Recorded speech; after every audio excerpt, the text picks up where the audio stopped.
Welcome to Ames, Iowa for a Big 12 North Division showdown. Nebraska, number 7 in the BCS standings, looking for its 7th consecutive road win, playing at Iowa State.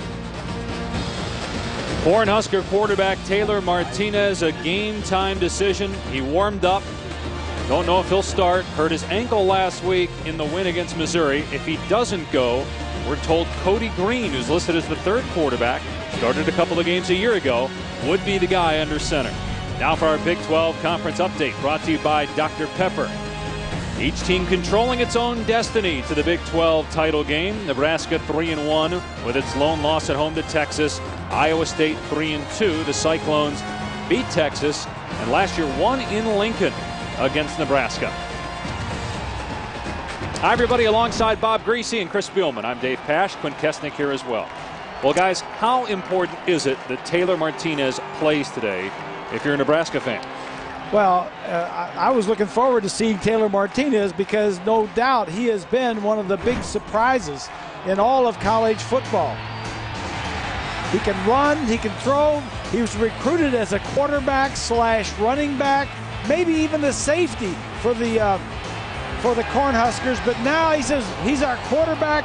But you know, the other side of this coin is if he's not healthy, you do not want to play him to get him further injured and then go into next game in the following week and not have him for the rest of the year. Better off to play Cody Green. Bo Pelini in his 3rd season as the head man at Nebraska. The Cornhuskers not only alive for a Big 12 championship, but still a chance with one loss to perhaps play for the BCS championship. But as mentioned a year ago, Nebraska lost at home to Iowa State, turned it over 8 times in that game. And already this year they've put it on the ground 26 times. Of course, having lost all of those fumbles. And turnover margin will be a key today as Nebraska goes for the win in Ames as the Huskers take the field.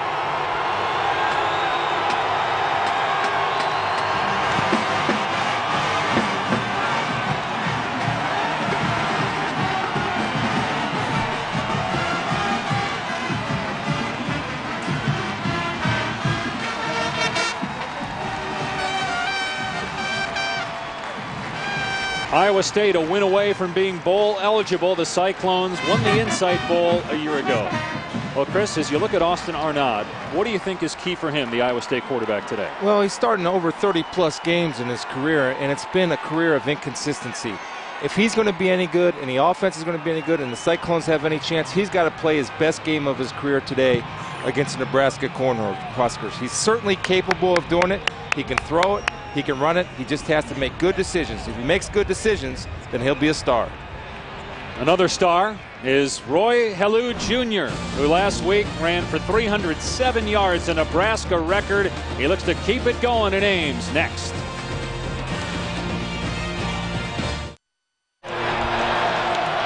A cool, windy day in Ames as Iowa State takes on number 7 Nebraska at Jack Trice Stadium. Bob Greasy, Chris Spielman, I'm Dave Pasch. Quinn Kesnick now down on the field.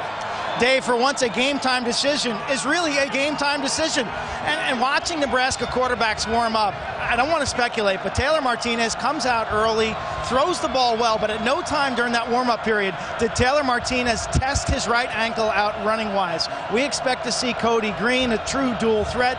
Talking to Sean Watson, he said the only thing that changes is the home run potential off the zone read game. Well, Bo Pelini will have a little time to think about it because Nebraska's kicking off. They deferred.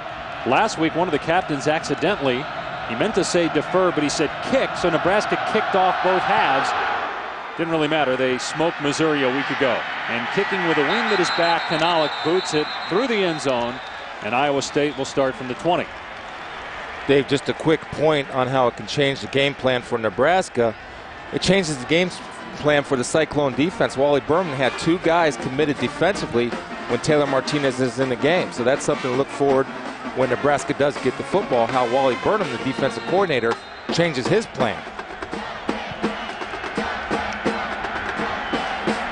Arnaud, a senior from Ames, 10 touchdowns, 8 interceptions on the year.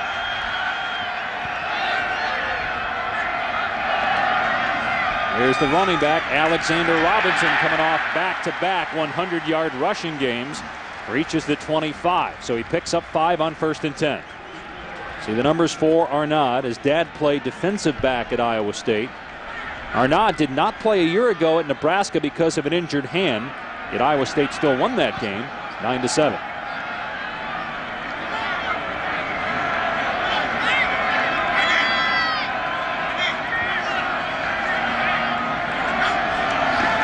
Arnaud to throw as he gets it away, and a nice catch for a first down at the 31 by Darius Reynolds. I find it very surprising that a kid that is in his 5th year, Austin Arnaud, has started 35 games, is someone that is still so inconsistent, Chris, throughout the ball games. I know he's got nerves and all this stuff. He just can't settle himself down going into ball games.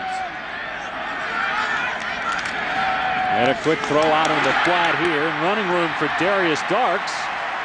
And a good first 3 plays for Iowa State. A gain of 6 there. Well, one thing to do to settle down a quarterback that has a tendency to succumb to nerves is throw some short passes, let him get the confidence. And that appears to be the game plan of the Cyclones. And Carl Pelini is dialing up a couple blitzes, testing him to see if he can get the reads. That's Bo's brother. Carl is the defensive coordinator. Arnaud taking off and picking up the first down.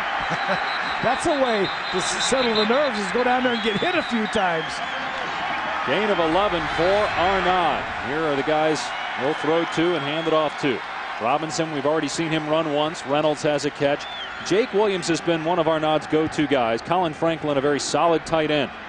Ben Lamach is the anchor up front. He did not play last week in a win against Kansas because of a knee injury, but Lamach is back. Their best offensive lineman is probably Osimile, the left tackle, 2nd team All-Big 12 a year ago.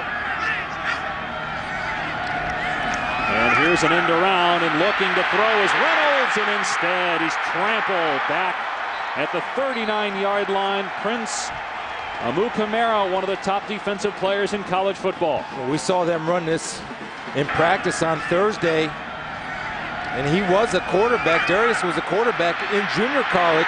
They had it set up. Problem is, Nebraska had the corner blitz with Prince on.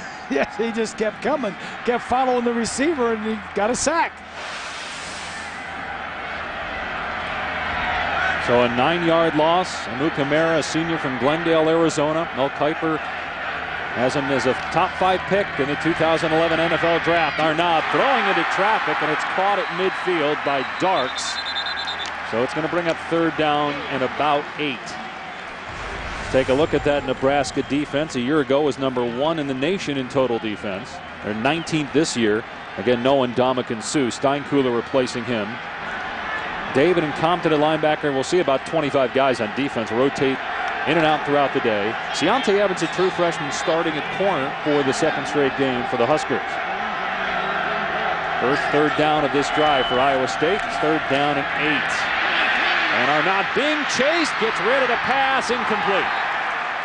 Jared Crick was tracking him down from behind, and Iowa State will punt the ball. Nebraska on a blitz, Chris. If the quarterback could have gotten outside, there was a lot of room to run because everybody was inside blitzing. Well, you see the athleticism of big Jared Crick laying out and just getting Arnaud. He wasn't looking to run. I think if he would have tucked it to go, Bob, he would have had the first down as opposed to looking downfield to complete the pass.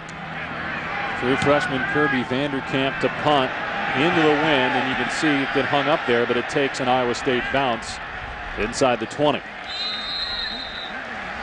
So Taylor Martinez will not start the game. It'll be Cody Green, who started twice last year as a true freshman. He was actually more highly recruited than Martinez. They were the same class.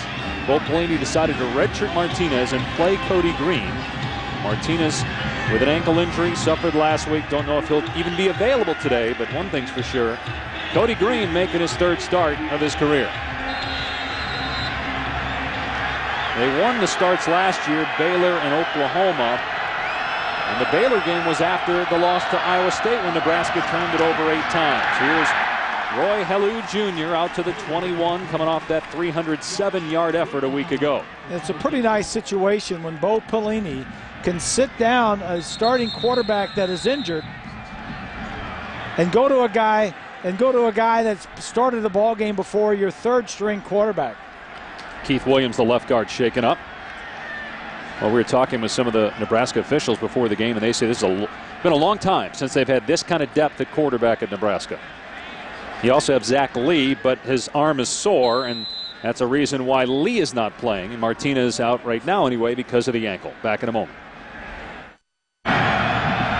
Senior left guard Keith Williams shaken up, so true freshman Andrew Rodriguez in the game as Nebraska has a 2nd and 8 from its 21-yard line. Cody Green, the sophomore quarterback, throwing 12 passes and run the ball 15 times this year. He dumps it off here to Kyler Reed, the backup tight end. And it's a Nebraska first down of the 34 as we check in with Quint. Guys, 2 things about Cody Green. First of all, talking to Sean Watson, he said this week in practice, because of the injuries to Taylor Martinez and Zach Lee has a sore arm, Green got the majority of the quality reps. I asked him what would change with Green in the game. He said very, very little, except a couple of their zone read plays will actually be called handoffs. So they're taking the read option out of Green's hand. Now they're going to the Wildcat formation with Burkhead. And Burkhead will take off and find a running lane to the 40, so that's about 6 on the ground on that play. And just to follow up, the Cyclone defense, led by Wally Berman, the defensive coordinator, had a plan for Martinez. That plan was you were going to have a defensive end and a safety assigned to Martinez each and every play. Well, that goes out the window, and probably a benefit for the Cyclone defense because now they can free one guy up on the zone read option. Penalty flag down. Some sort of substitution penalty, perhaps. 12 men in the huddle. 5-yard penalty. 2nd down. Unforced error there by Nebraska.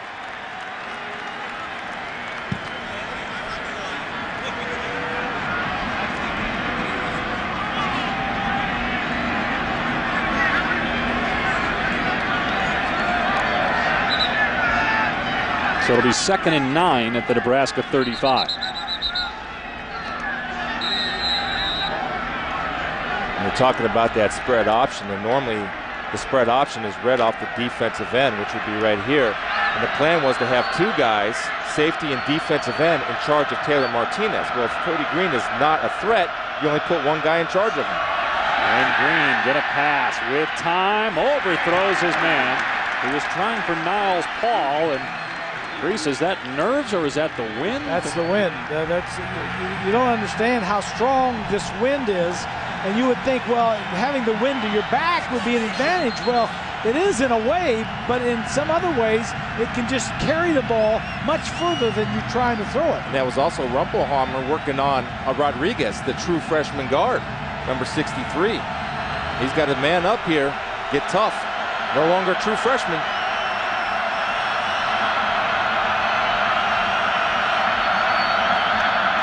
Green steps up, his arm hit, ball loose, and Green recovers. Jacob Latimer got pressure and knocked the ball out of Green's arms. Nebraska will punt. Yeah, we're seeing a little bit of different Nebraska offense. Right now it comes around, knocks the ball loose. That's a fumble. Right back to Green. Yeah, his arm was not coming forward. It's a fumble. Forced to punt with the win. And this thing just takes off and fielded at the 5 by Josh Lenz. And he shakes 1 tackle before he's brought down at the 14. Levante David with the special teams tackle. Iowa State will take over after a 68-yard punt.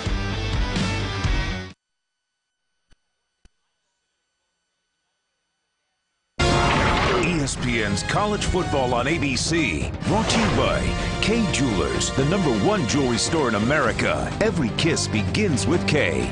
Lexus, this is the pursuit of tomorrow. This is the pursuit of perfection. And Verizon, the signal is yours. Wield it to transmit anything you want. Verizon. Welcome back to Ames, Iowa. Iowa State and Nebraska scoreless. Huge game for the Cornhuskers as they're trying to keep their hopes alive of a BCS championship. And hey, Iowa State not out of the Big 12 championship race. Cyclones looking to get bowl eligible for the 2nd straight year. What a job Paul Rhodes has done with his program. Alexander Robinson, the ball carrier, picks up about 3. Jared Crick on the stop. Remember, Gene Chizik was the coach at Iowa State. They went 5-19. And in 2008, while Chizik was here, Rhodes was the defensive coordinator at Auburn. Chizik gets the head job at Auburn. Rhodes takes the gig here.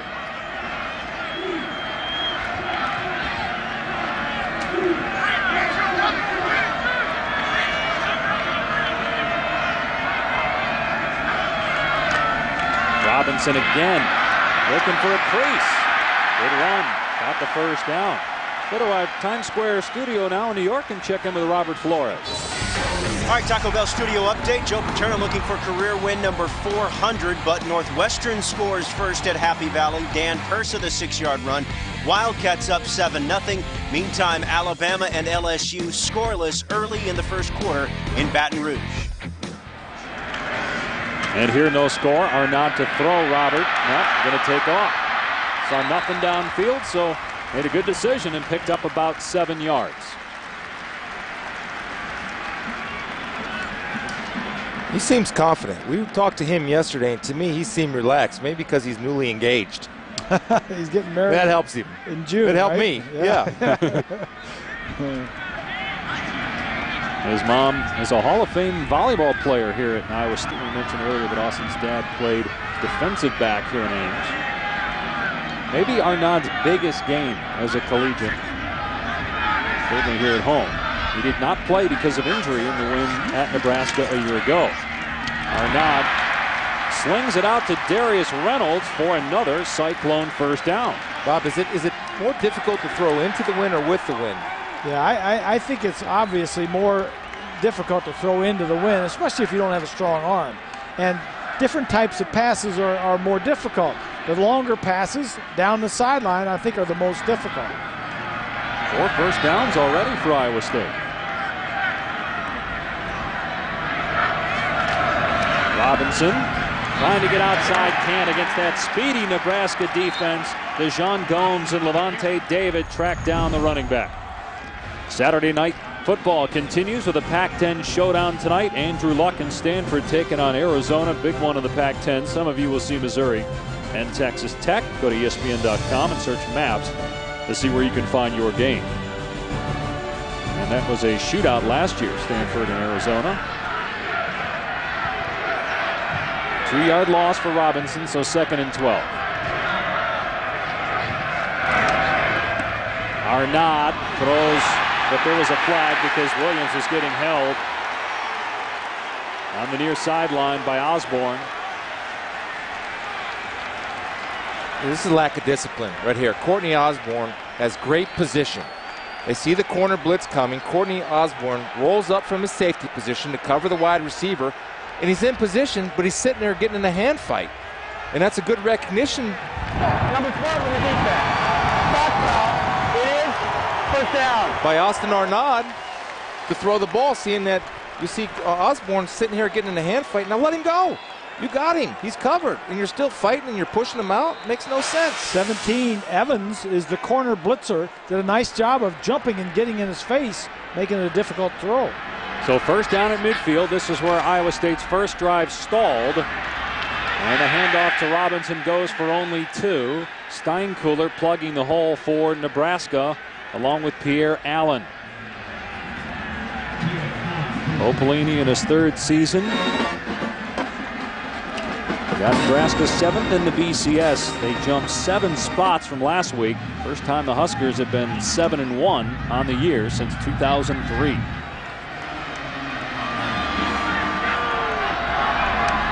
Bo very much involved in calling the defenses for the Cornhuskers.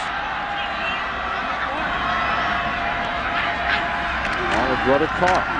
There's Robinson, a gap on the outside, but again, a lot of speed.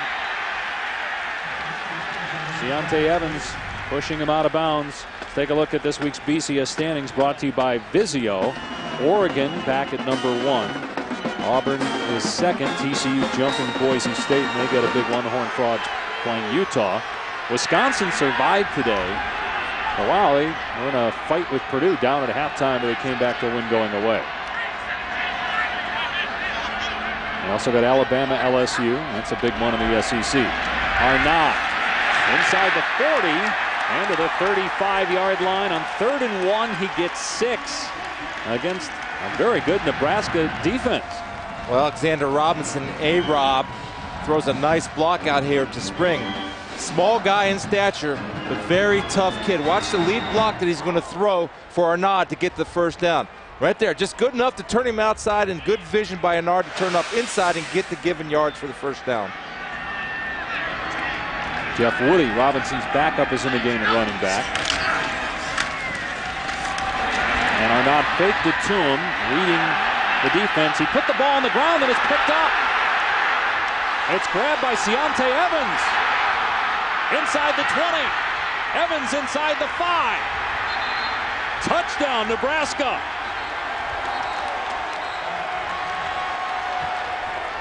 Meanwhile, Arnaud is down. There's also a penalty flag at the 20-yard line. And was Arnaud down before the ball came out? And it seems like Arnaud is hurt as well.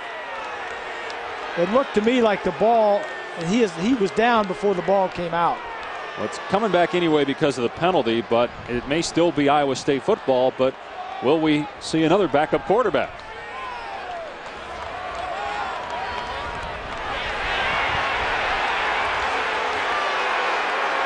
All right, so the ruling is a penalty on Nebraska, but a fumble recovery by the Cornhuskers, so no points, but they'll have the ball. Of course, every play reviewed in college football, and you'd think they'd take a long look at this one to see whether Arnaud was down before the ball came out. And his knee is down. He still has the ball in his hand. I mean, that's obvious right there, but look at his right knee as he got bent back. You'll see the right knee make contact. It's a good job by Gomes stripping that ball out of there. And he was down. Yeah, see, that's where a quarterback needs to go down. They got you a big defensive lineman, an angry guy has got you. Go down, give it up, and take care of yourself. Still has the football. Got to be indisputable video evidence to overturn the ruling on the field. You can see right there Iowa State's offense is huddled on the sidelines in anticipation that they will get the ball back. And so they're going to review it. If Arnaud cannot go, Jerome Tiller is the backup. And guess when his first start was? Last year at Nebraska, when Arnaud could not play because of a hand injury. So no points for Nebraska. Right now it's Cornhusker ball, but the ruling might be overturned. Back in a moment.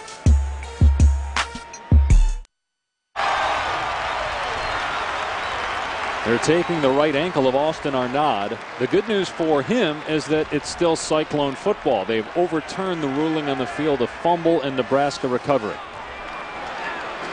You see clearly his right knee goes down, and watch his foot get bent behind.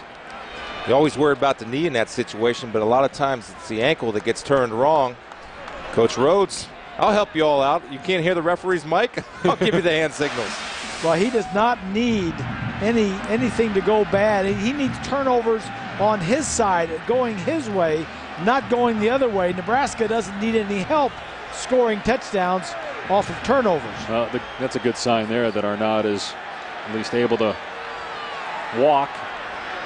Meanwhile, Jerome Tiller, who's played in 4 games this year and last year won on the road through the game-winning touchdown pass in Lincoln, comes into the game for Iowa State at quarterback. Talking to Coach Herman, Tom Herman, the offensive coordinator, and that man, Paul Rhodes, about Tiller. They really like him, and they just want to see him come a little bit more committed to being the best he can be. He certainly has a lot of talent. The officials right now are not sure where to spot the ball, and so they're looking again. They got to figure out how much time's on the clock and where Arnaud went down. Right now it's spotted at the 40-yard line, but you can see there it's the 35.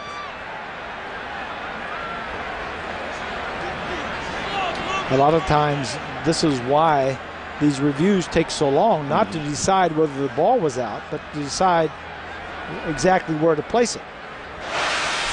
Yeah, especially after a call has been overturned, how much time is on the clock and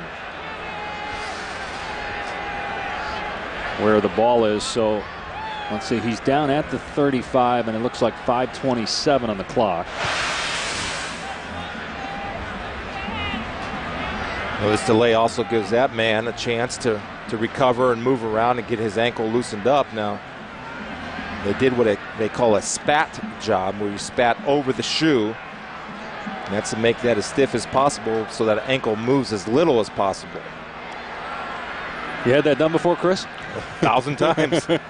And as far as the quarterback is concerned, when you have an ankle sprain like that, it's very similar to what Taylor Martinez has on the other side of the field that allowed him not to play. You're not going to be able to move as well. You're not going to be able to run as well. The runner was down.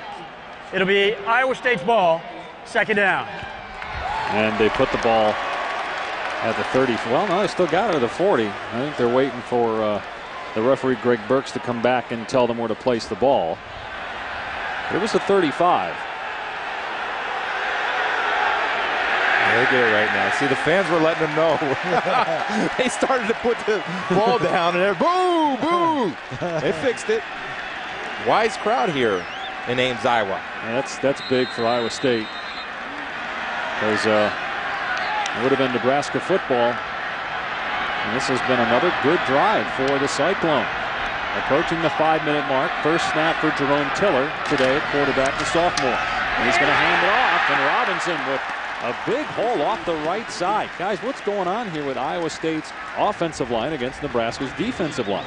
Well, I think the first thing is they're playing at home, so they got some good home cooking. And the second thing is their offensive line is a pretty good offensive line. And Nebraska came out in a dime defense, had 6 defensive backs, which they just substituted now, and that's easier to run on as opposed to a 4-2-5, which Bo normally likes to run. Try to put those defensive backs as linebackers. Bad things happen, man. Play clock down to 5 on 3rd and 3. Robinson bounces it to the outside and gets stood up right at the first down marker.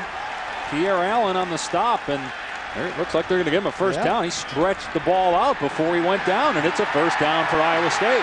And Arnaud's coming back in for the Cyclones at quarterback. Just there at the end, you could see him. It looked like he was laying on a player, which you're not down, and he just reached the ball forward. Arnaud back in the ball game. 12th play of the drive as Arnaud is back out there from the Nebraska 25, 1st and 10. 48 yards on the ground for Iowa State already. Here's Woody, and he fumbles it, and Nebraska's got it. Pierre Allen recovers the fumble forced by Jared Crick. That's one thing if you're Iowa State. The obvious statement of the day is you can't turn the ball over. Bob made it, I'm making it.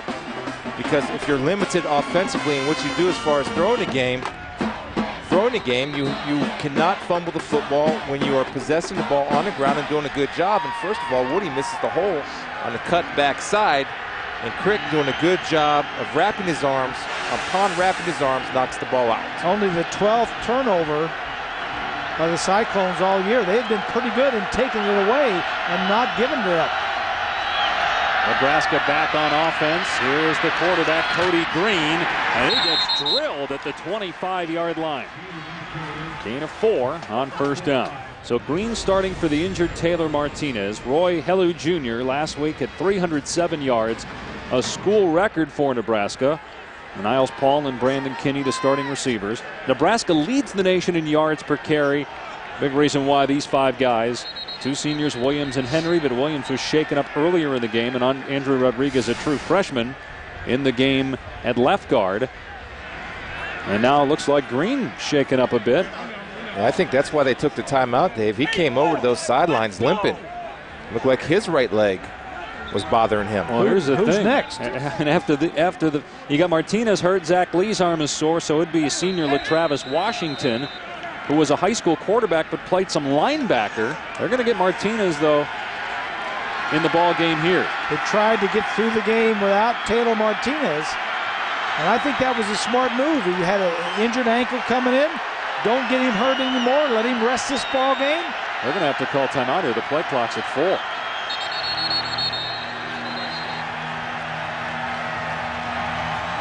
So timeout Nebraska. Taylor Martinez in the game for the Huskers when we come back.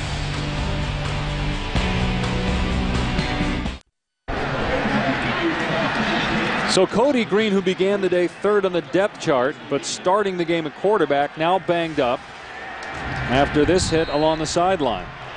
Yeah, that's helmet to helmet. He's hearing some birdies right now, Chris. Yeah. So Leonard Johnson. Yep. And on the direct snap to Burkhead, he picks up the first down. And he's still going, spinning out of a tackle. So they line up Taylor Martinez, I guess, as a decoy wide. And that allows Green to get a breather. Now he's coming back in at quarterback. Burkhead is the backup running back. So he took a wildcat snap, direct snap from center, and took off. Martinez is at the top of the screen. A big gain for Burkhead.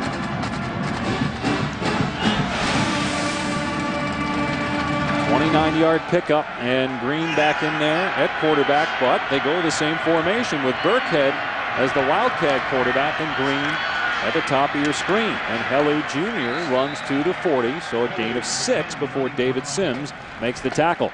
Again, this is something that they're comfortable with. It's kind of protecting your quarterbacks. Now you have Green lined up out wide and letting Burkhead run the wildcat. It's something very, very comfortable with. Burkhead was a high school quarterback, so he's comfortable taking those snaps. Again, Green going to the top of your screen. And Burkhead, the wildcat quarterback, going to take off here down the middle of the field. And right at the first down marker, Jacob Latimer makes the tackle at the 36. Real quick now, the point we made about how Wally Burnham, the defensive coordinator, had 2 defenders for Martinez on the spread option. Now you got to go back to that game plan and reinstitute the 2 defenders to take Burkhead, who's running the quarterback position, and running the option from that position.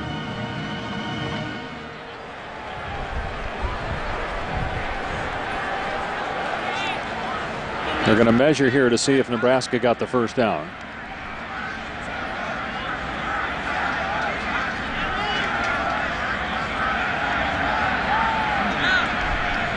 He's short.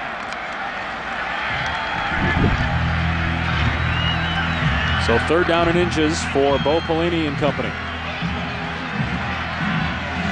I would say this is a 2-down situation, wouldn't you, Chris? Absolutely. Although there's Taylor, he's having fun. In warm-ups, because the wind is moving right to left, Nebraska kicker Alex Henry had plenty of leg from 60 yards. Right here, it'd be about a 50-yarder. That should be about 55 or so. 3rd and inches.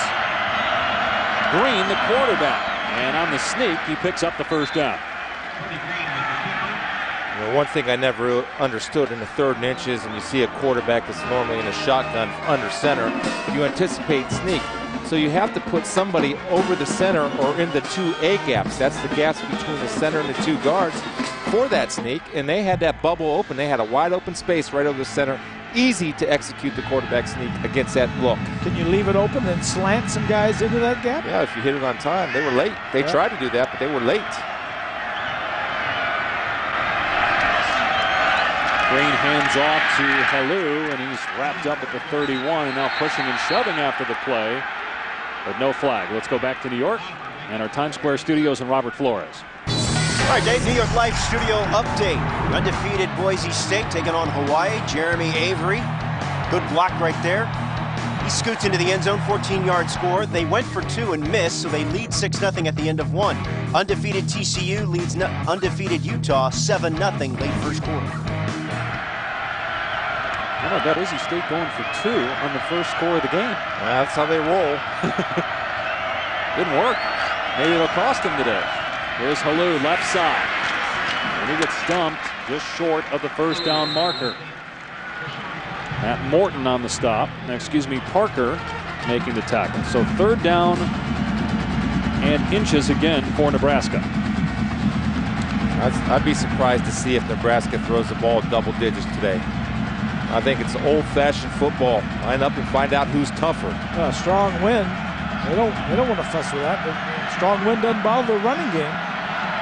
Also injuries at quarterback, although Green seems to be all right now that he's back out there after getting a helmet-to-helmet hit. Burkhead picks up the first down at the 22. 1 quarter in the books in Ames. No score between number 7 Nebraska and Iowa State.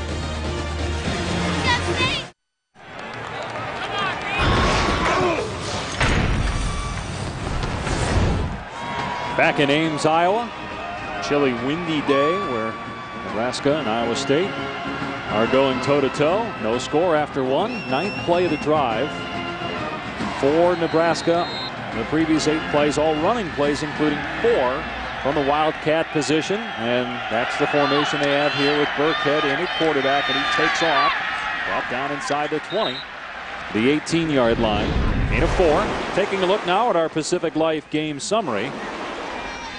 Iowa State moved the football in that first quarter, but a costly turnover. They possessed the ball for about 9 of the 15 minutes. You get the feeling that the Wildcat was a big part of this week's game plan by the Cornhuskers, knowing that Taylor Martinez was nicked up and Zach Lee was nicked up. And Cody Green got banged up late in the first quarter, and Burkhead's been doing most of the work now at quarterback. Great job to keep his balance there and reach the 10-yard line. Tackle made by Latimer. It'll be 1st and goal, Cornhuskers. There is a flag down, though. This is the 15th play that Nebraska has run, and I think that Burkhead has probably had at least half of them at quarterback from the Wildcat or the shotgun formation. And no penalty on the play. 1st and goal, and same formation. Burkhead in at quarterback. Cody Green at the bottom of your screen. And Burkhead trying to find a hole, and this time no running room. Look at him push the pile, though. He picked up 3 yards. He should have got maybe 1. Keith Williams helping out there. He's back in after getting injured in the first quarter, the left guard. Yeah, you had about 8 guys pushing that pile. Reminded me of the rugby scrum. Just keep moving and driving the legs, and that's one thing that I think you look at this offensive line in Nebraska. They take a ton of pride in moving the people, and they do a good job, and they're starting to get to the second level of defenders of the Cyclones. That's why you're seeing Burkhead get in there 5 or 6 yards before he's touched. Again, the Wildcat. And another running play. Hello! Touchdown, Nebraska!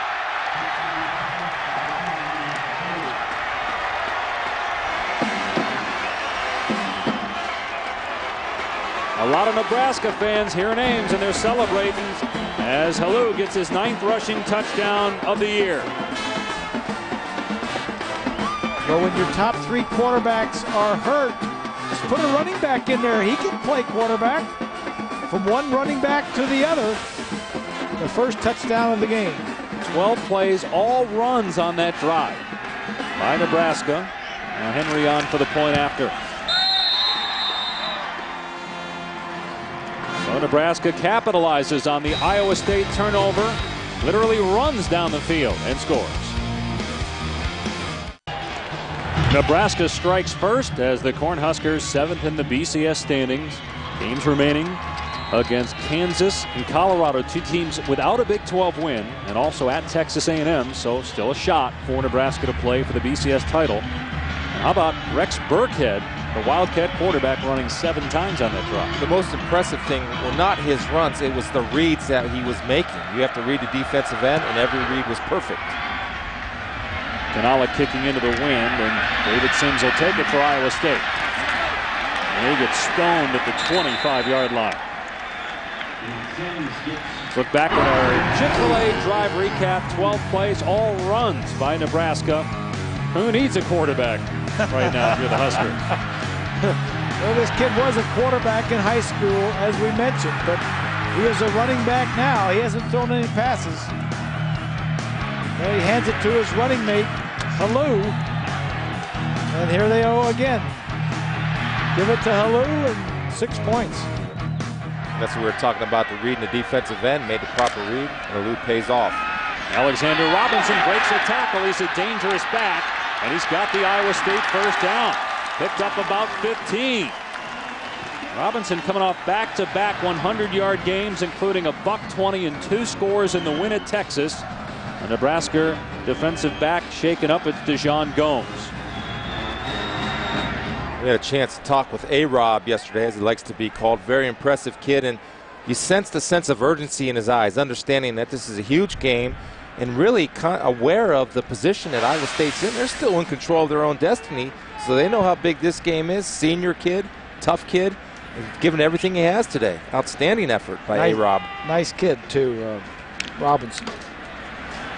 So they continue to look at Gomes. Nebraska up 7-0, and that was after a turnover by Iowa State. The Cyclones were in the middle of a 12-play drive of their own, but coughed it up. Nebraska capitalized and leads 7-0.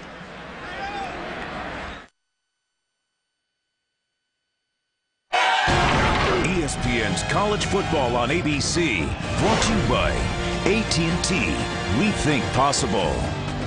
Nissan, proud partner of the Heisman Trophy. And Rogue Skyline. This Friday, our first encounter will be our last stand.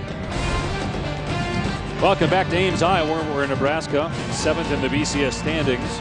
On top 7-0, and number 7, Dijon Gomes, shaken up on the last play for the Cornhuskers. And several guys go down for Nebraska so far in this game, but each has returned.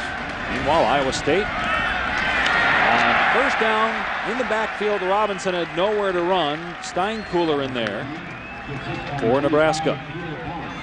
We'll talk about the strength of this Nebraska defense, and you look at their pass defense is #1 in the country in a lot of areas.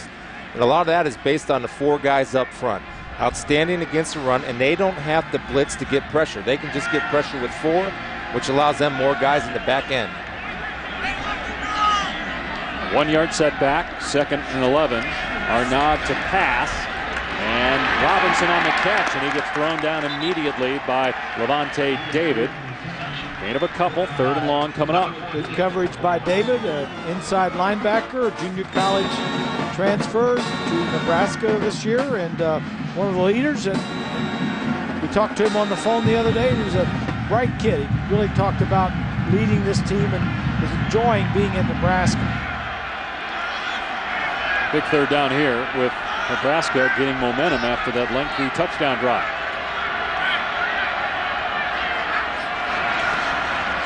Arnaud with time. Robinson out of the backfield. Going to be short of the 1st down.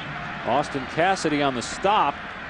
You're Iowa State. What do you do, guys? I think you punt the football. We don't want to take any chances here. You got to execute the punt, though. You got a true freshman punter. What I mean by that, he's got to allow for the win, so you give your defense a chance and back Nebraska up and give yourself a chance as far as field position goes. So Ben Lamach a little shaken up. He is the starting center for Iowa State. Did not play a week ago because of a knee injury. Burkhead is the return man. And it's fair caught at the 5. Helped him out.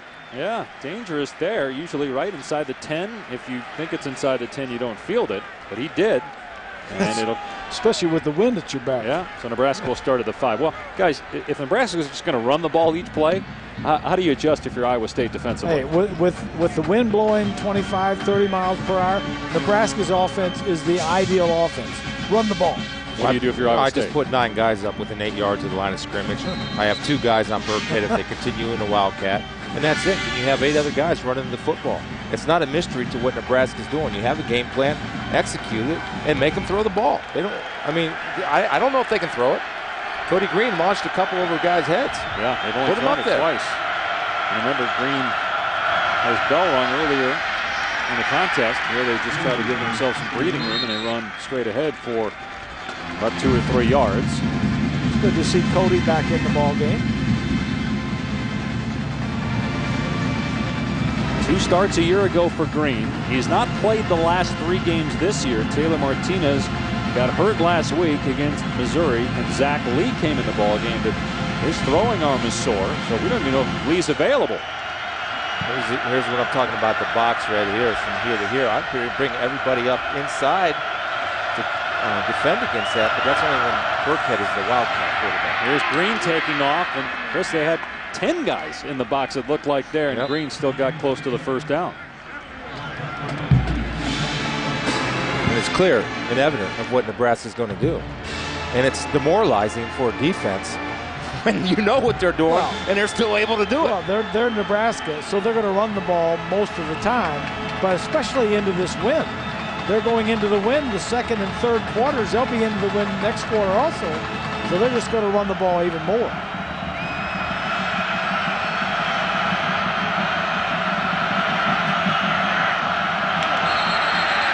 And some movement up front by Nebraska. False start. Number 73, the offense. 5-yard penalty.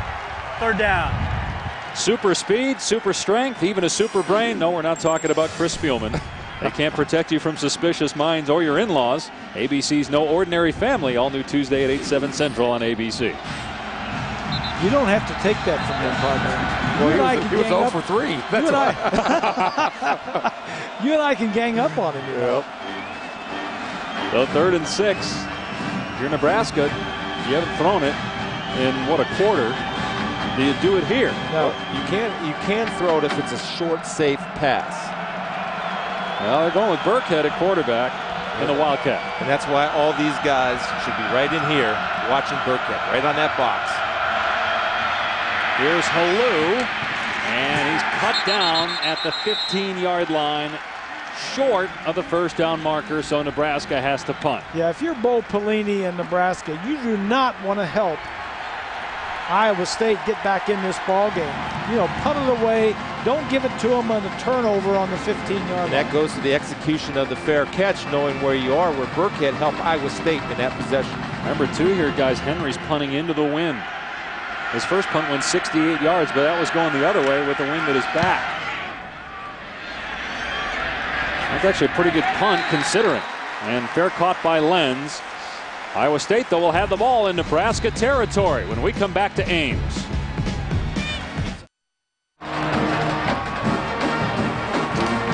Back at Iowa State, a big game for the Cyclones trying to get bowl eligible. They trail 7-0. But starting this drive in Nebraska territory at the 47-yard line. Each team with 106 yards total offense, so Iowa State's been able to move the ball, but -1 in the turnover category. And that's the difference so far in the game. Austin Arnott, who was shaken up in the first quarter, has been back. And their quarterback now for a couple series. Robinson getting to the outside, picks up close to 9. Let's check in with Quint Kestic down on the field. Guys, in our discussions with Paul Rhodes this week, he kind of formulated the anatomy of an upset. He said, number one, we got to keep it close. Keep in mind, this is an Iowa State program that's been dusted by top competition so far this year. Back to you in a moment, Quint. Go ahead as Alexander Robinson picks up the first down. He said it was really important that we keep this game close. Keep it a one-score game to give our guys hope, to keep the fans involved. Said also no big plays from Nebraska, and then field position. And right now they have great field position and the wind. Robinson leveled by Levante David. A minimal gain on first down. And they have different speeds of offense, right, Grease? Yeah, they've got the jet, and then they've got the jet check, which is just a fake jet. Jet is when we get up there and we really go quickly. And the jet check is when we get up there and we act like we're going to go, and then we don't go, and we just look over the sideline and have the coaches call a new play. You didn't have that in your day. No, I didn't. You never looked over the sidelines. Arnott, open man down the middle of the field. First down. Darius Darks to the 15-yard line. A 17-yard pass play for Iowa State. It's an outstanding read by Austin Arnott. They'll have a high route right there. You see the low route to Darius Reynolds underneath. It's a good read, or Darius Dark, excuse me. That's the fast jet. That's the fast jet that we got us caught in that replay. But you saw Ciante Evans, the corner there, fall down for Nebraska on that replay. We have not seen Iowa State throw it Amukamara at all. Substitution on the defense. 5-yard penalty. First down. Well, you can have substitution to offsides. Yeah, Iowa State in that hurry-up offense, that's one of the benefits of it, is you run a play at the line of scrimmage and you catch the defense substituting players. Paul Rhodes is helping them see that, right, Dave? I think he's upset that they blew the whistle there and stopped play. The clock was running. Yeah. He's saying, why'd you blow the whistle? I wonder if they stopped the play on a legal substitution if the man is behind the line of scrimmage on the other side of the ball. That's probably why they stopped it, as opposed to having 12 on your own side of the line of scrimmage. So first down and 5.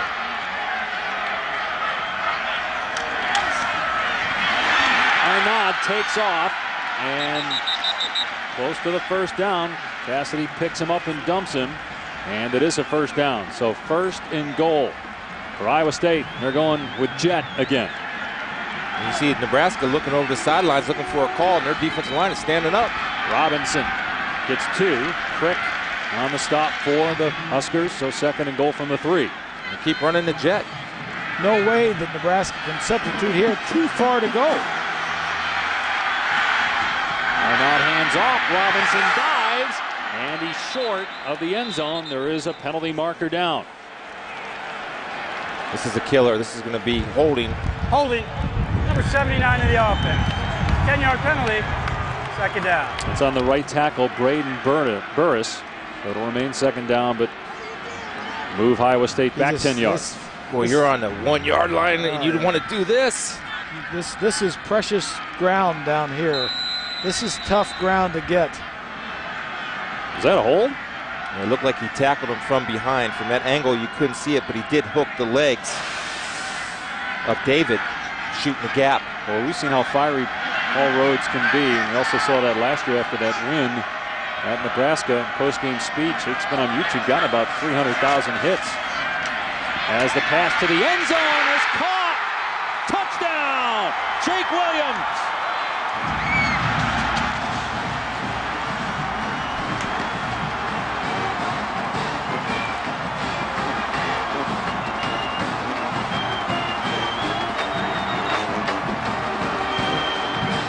Guys, how about Arnaud coming back from what looked like a brutal injury? Yep. He was out of the ball game, got taped up, and back in. And throws a bullet there to Jake Williams. The 3rd touchdown catch for Williams. His 8th career touchdown reception at the game winner in Lincoln a year ago. 4 receivers to the left, guarantee single coverage on the true freshman Evans. Big play.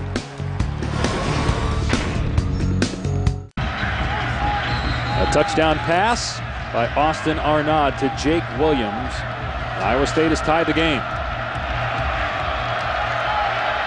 Miles Paul and Tim Marlowe are the deep men for Nebraska. That takes an awkward hop into the end zone, and it'll be a touchback. And you can join ESPN in support of our troops, wounded warriors, and their families. Donate $10 by texting USO to 27722 or go to USO.org. That's a great organization. I had a chance to go to Kuwait a couple years ago on a USO mission and visit with the troops and actually coach a flag football team with the troops. My team finished in last, of course, but, but we played good defense. I was trying to run the ball in flag football, Grease. Didn't quite work out. It didn't surprise me. His defense was good, but his offense wasn't worth a darn.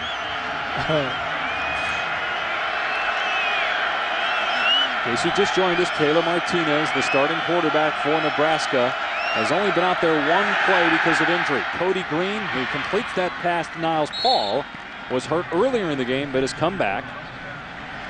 We don't know whether we'll see Martinez again or not. The guy we've seen the most at quarterback, at least in the 2nd quarter, has been Rex Burkhead, has been running the Wildcat. You see right there, and Cody Green has got to give Niles Paul a ball to catch and run. I mean, you can't have a guy work to catch the ball at a 5-yard route. Now, I know he's new and he hasn't played a lot, but, you know, this is the big league. It's the Big 12. You're on the road. Give him a throw to work with. We might have seen Zach Lee, but he's got a sore arm. As Green is brought down by A.J. Klein, the middle linebacker for Iowa State, the 2nd leading tackler in the Big 12. Aflac. Now for today's Aflac trivia question. Guys, who is the only Heisman-winning quarterback to rush for 1,000 yards in the season in which he won the Heisman? You know who it is? You do, don't you, Bob? Chris, do you?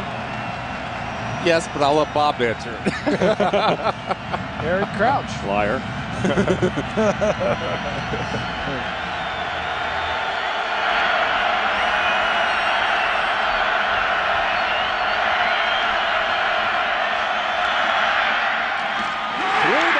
Of Brandon Kinney, incomplete, and Nebraska goes 3 and out.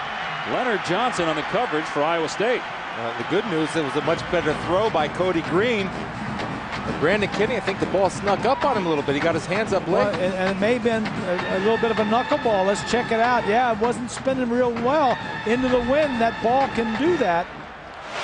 And he also heard the defensive back coming. Henry punting into the wind. And again, Iowa State going to have excellent starting field position. There is a penalty flag down. But as of right now, the Cyclones will start in Nebraska territory for the second straight possession. And Paul Rhodes is again out there helping out the officials with the call. He is an intense guy. He's a guy that this program needed. A guy that loves Iowa State. He's been here. He's from the state of Iowa. He did a tour of duty here with Dan McCarney. After the kick, personal foul, face mask, number 25, Iowa State. 15 yards from the end of the kick, first down. Remember when he came to Iowa State, it was his first head coaching job. The Cyclones were riding a 10-game losing streak. He's got this thing going in the right direction. They went to a bowl game last year. They're one game away from being bowl eligible this year, and they control their own destiny to win the Big 12 North. He's more importantly, I mean, he sells it where his players believe that they can go out each and every week and win a ball game. They got blown out by Utah, blown out by Oklahoma, and they come back and beat Texas and Kansas. That's a sign of a good coach. Beat Texas this year for the first time ever. Arnaud had two guys open. Reynolds on the catch, but he stepped out of bounds just shy of the 50-yard line. Still a gain of 12. Aflac. All right, let's answer our Aflac trivia question. Well, Bob already did. Talk about no suspense. Who's the only Heisman quarterback to rush for 1,000 yards? Eric Crouch for Nebraska in 2001. You asked me. I figured it was a direct question. I wasn't. You were embarrassing me. I had to answer the question. Big hole for Robinson to the 42-yard line. Iowa State pounding Nebraska right now. And this is where you'll see their jet. After a big run, they want to hurry up and go as Nebraska looks around and see what to do. Out in the flat, Darius Darks picking up the first down. Tom Herman, the second-year offensive coordinator who came from Rice, hired by Paul Rhodes, doing a good job. And you absolutely see that the Cyclone offense has become two-dimensional with the win. Against the win in the first quarter, they were moving the ball, but they were one-dimensional. Now they got Nebraska guessing. And they're going to have it the rest of this quarter and the beginning, the entire third quarter. How about Arnaud? Only one incompletion so far in the game. Here he's looking deep. Overthrown. Barely intended for Jake Williams, who is being covered downfield. Anthony West. That's West. Yeah. That's good coverage by West, looking back into that sun. Great coverage. And the ball was right there, but good coverage by West. They got a lot of players, Nebraska, that play in this secondary. A lot of depth, and they're very good. In fact, they lead the nation in pass efficiency. Notice what side they threw to. Away from Amukamara. They haven't thrown at him yet, the All-American corner. 21 in white. He was on the near side here. Robinson on the handoff and spun down at the point of attack by Levante David. That will bring up third and long. I'm talking with Coach Herman yesterday. Anytime they have a one-on-one matchup, they're certainly going to look, and they feel like it's man coverage. They're going to go away from Prince and attack the other corner. That's just part of their game plan. And it's a good part of their game plan, and the right part of their game plan. Well, Amukamara leads the nation in pass breakups. He's been targeted 26 times. He's only given up 5 completions. As you see Tom Herman calling plays from upstairs. Third down and 9. Arnaud with time. Darks, and there's Amukamara. Showing he can hit, too. It's only the 6th completion he's allowed, but the guy paid for it for catching it in front of him. It's fourth down in Iowa State. And a try field goal. Well, one of the most things that you want to look at as a corner when you're evaluating is closing speed. And right there you witness closing speed. Eliminate any yards after catch. Grant Mahoney has missed his last 4 field goal attempts. They've all been from 45 or longer, and this is a 49-yard attempt. Kicking with the wind.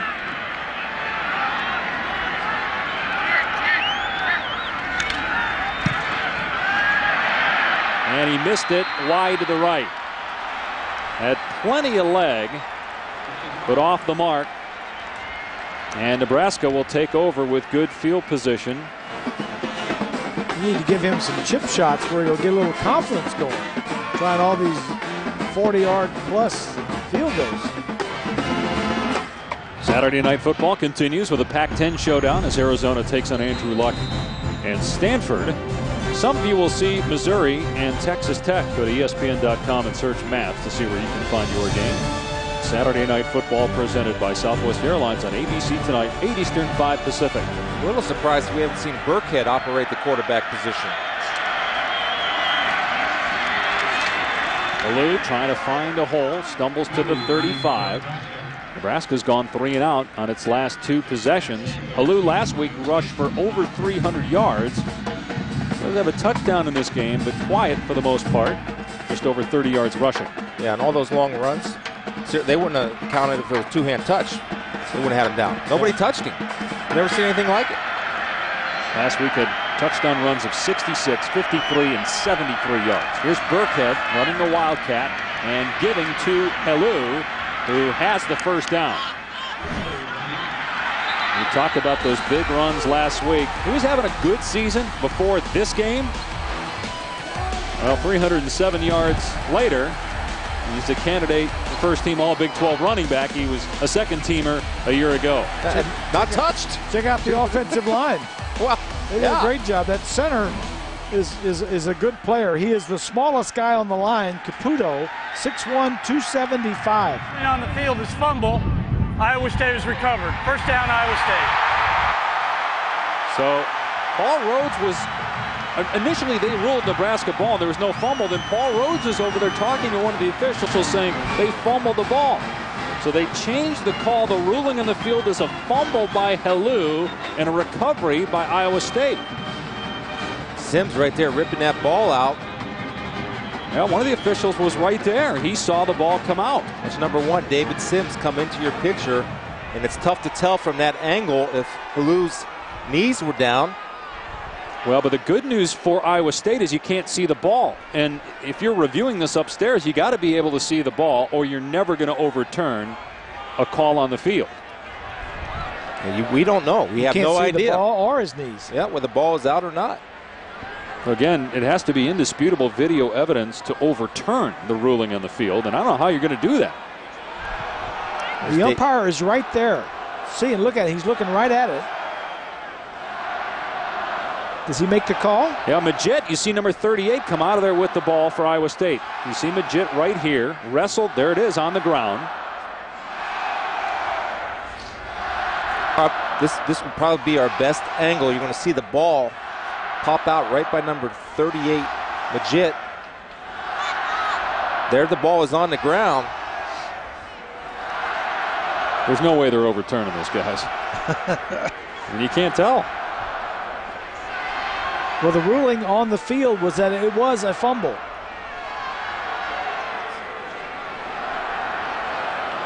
Right there is the football on the ground.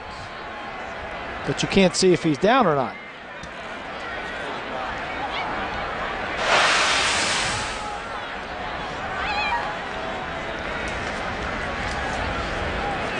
Again, I don't think there's any way that this gets overturned. You see Alou over there pleading his case. I was down, man. I was down.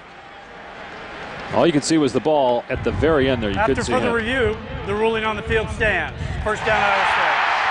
That is a huge turnover. That's the 27th time Nebraska's put the ball on the ground this year. Iowa State will take over at the Nebraska 41. And the 10th fumble that they've lost this year. Wally Burnham was talking about that. He knows this team puts the ball on the deck. David Sims knows it because he came in there ripping away. There's Robinson. He's submarined at the 39 by Cassidy, so a gain of a couple. Inside 2 minutes, Iowa State with all of its timeouts remaining. It's about time to get Colin Franklin, number 88, involved in this offense, the leading receiver with 37 catches. Right here, big target. Arnaud pulls it back and unloads, incomplete, intended for Darius Darks. Courtney Osborne had coverage, now it's 3rd and long. Good coverage and just a little bit of an overthrow by Arnaud. Again, if you're just joining us, there's a strong wind from right to left behind Arnaud, and I think that just may have carried it over a little bit, made him throw the ball a little longer.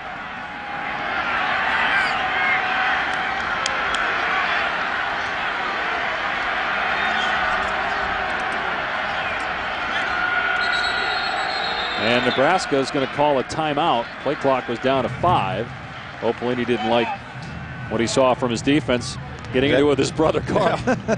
Let's head to New York and Robert Flores for a Sports Center right now. All right, and that Sports Center right now presented by Discover. Number 1 Oregon was off to an uneven start against Washington, but they have turned it up here in the past few moments. Darren Thomas, 34-yard touchdown run. They're up on Washington 18-3. Meantime, TCU, they've put the pedal to the metal from the get-go. Jeremy Curley, the wide receiver, to Bart Johnson. Horned Frogs rolling over the number 5 Utes. Wow, that would be huge for the Horned Frogs to win that game, considering that they leapfrogged Boise State in the BCS standings this week to move into the 3 slot. See Bo looking like a baseball manager up there, right in the grill, the referee. Didn't like the fumble call. 3rd down here, guys, for Iowa State. If you are the Cyclones, are you thinking 4-down territory?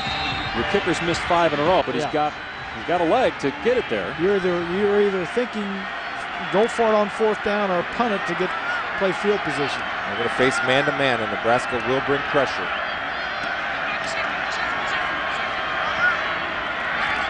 Here they come. Arnaud hits Williams, but nothing there. Brought down immediately by Amukamara. It's 4th down and long. Bob, they tried to run a little pick right there, and they're trying to pick Prince Amukamara.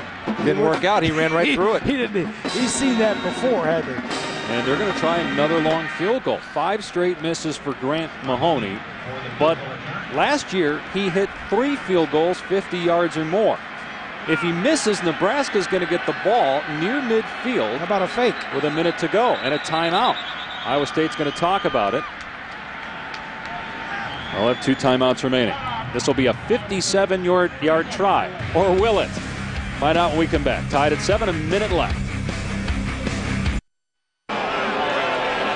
Iowa State getting ready to attempt a 57-yard field goal in a tie game with 1 minute to go in the half. You know what I would do? I would do the quick kick here. I think you don't give Nebraska any opportunity to score points. And sometimes you'll see a direct snap to the kicker, and he'll just go ahead and pooch kick down. If you were to do that, why wouldn't you just punt it? Is it okay? Eliminate the return. This one has the leg. It's good.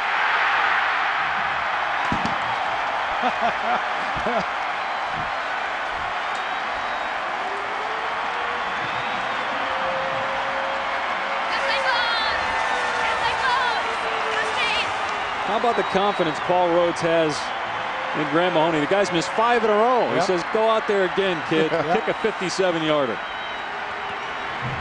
He told us yesterday that, you know, he would downwind at the end of the half.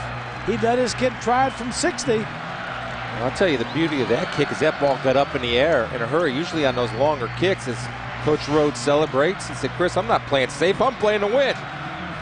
And that ball got up high, and usually in those longer kicks, you have to drive those. Outstanding kick of getting that ball high and in the air and quickly. Iowa State leads by 3.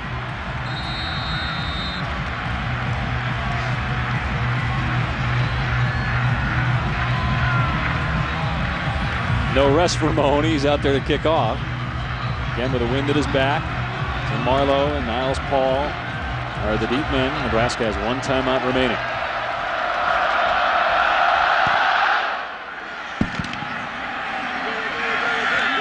Here's Marlowe for Nebraska. He gets dumped at the 22-yard line. Coming up on the Capital One Halftime Report, John Saunders and Jesse Palmer are in the studio with scores and highlights from around the country, including a shootout in Ann Arbor. And also Joe Paterno going for his 400th win.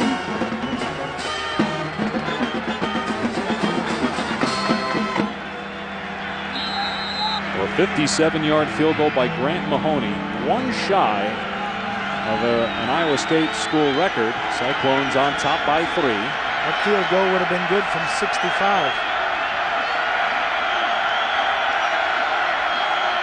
Cody Green in at quarterback. Hand it off, and Halou has running room across the 32 near the first down marker. And a problem Nebraska has because they're going into that strong wind.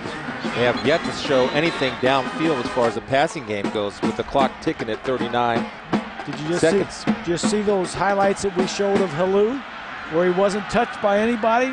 Doesn't matter if you're running into the wind on those or not. What was it, 4 of them that were longer than 50 yards? Tell you what, if they don't get this, Iowa State should call a timeout. Halou does get it. Out across the 40. They'll stop the clock to move the chains. Nebraska still has a timeout left. Roy's running a little angry after that fumble. You see that? He put his head down and he's looking for contact. That'll wake a guy up, though. He feels bad about that. He's running with some passion. And it looks like Nebraska is content to go into the locker room down 3. Looks like they're going to snap it, though. They're getting in position to. I would. There's Halou. And up near midfield, but that's the final play of the first half. Let's check in with Quint down on the field. Coach, you were upset during that last fumble call. Why? Because they held him up for 15 seconds and pulled at the ball. How can you better execute, given that Cody Green is your quarterback? It has nothing to do with Cody Green. It has to do, it's a team game. We got to execute better on both sides of the football. How is wind impacting the way this game is being played? It's not. Everything's fine. We'll be just fine in a second. Thanks, Coach. All right, Quinn. Bo wanted nothing to do with anybody at that moment in time. I'm going to get 15-yard penalty, Quint, for holding. Good job, Quint. Oh, man. Pelini upset his teams down 3. And we look at our All-State Good Hands play.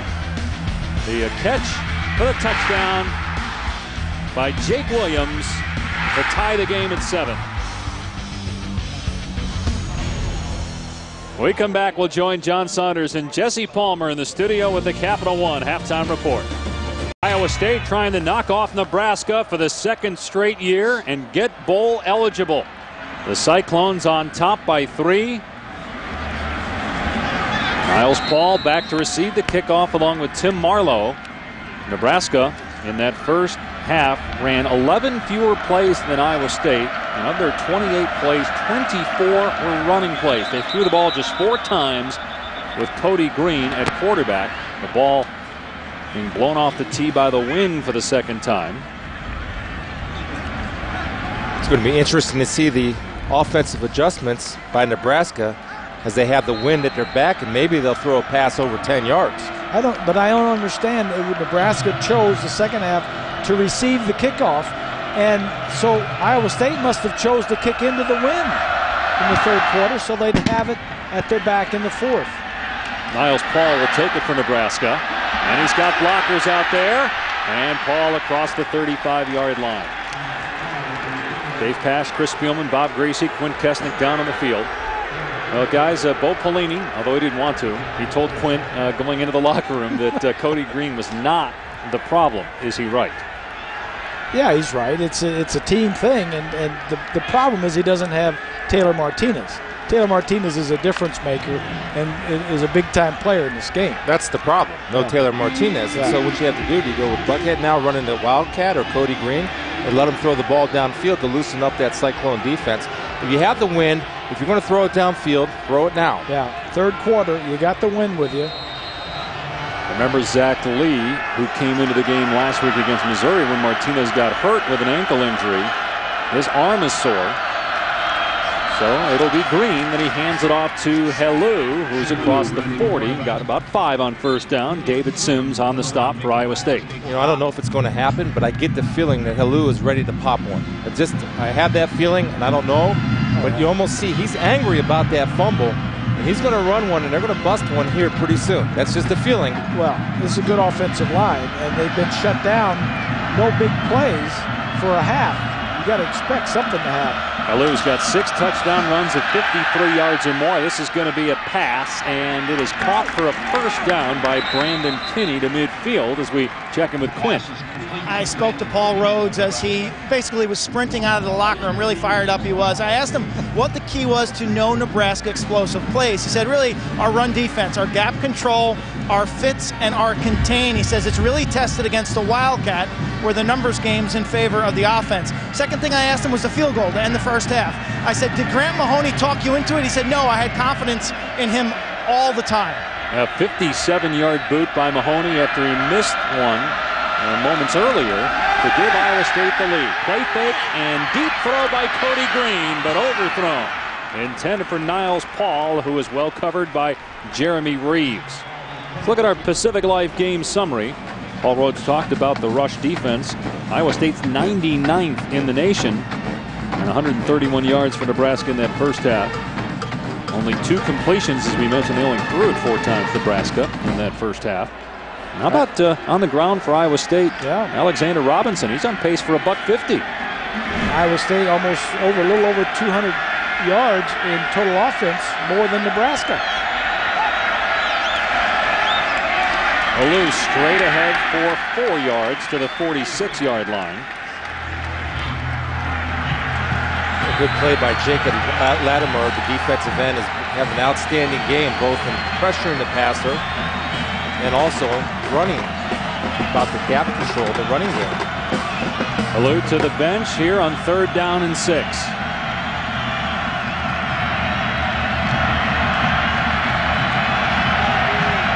Going to go empty here with Green. He got banged up in the first half.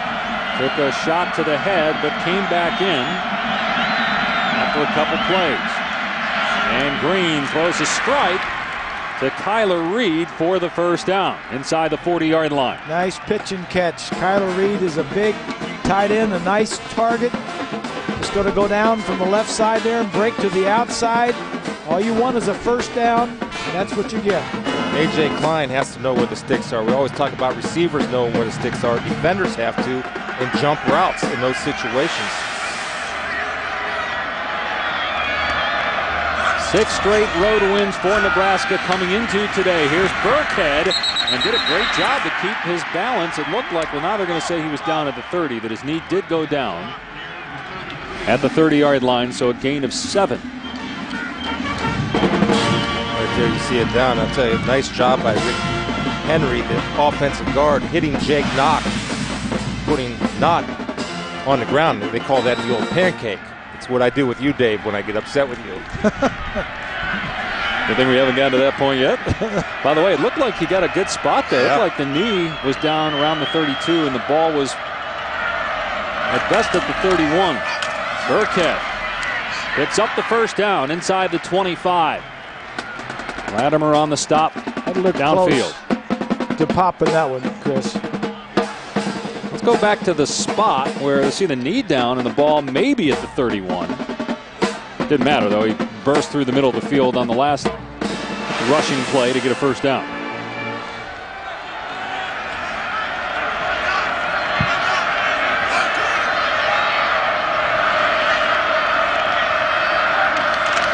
Green will hand it off to Burkhead again. Inside the 15-yard line. Picks up another first down. That's where you have to be patient as a defense, and you have to read the shoulders of the running back.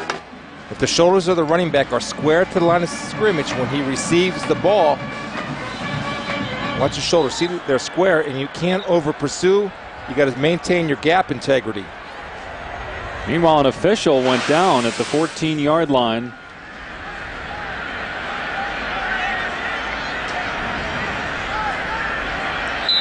And that didn't happen during the play. No, it didn't, which makes you nervous when you see that happen. Holding his right ankle here.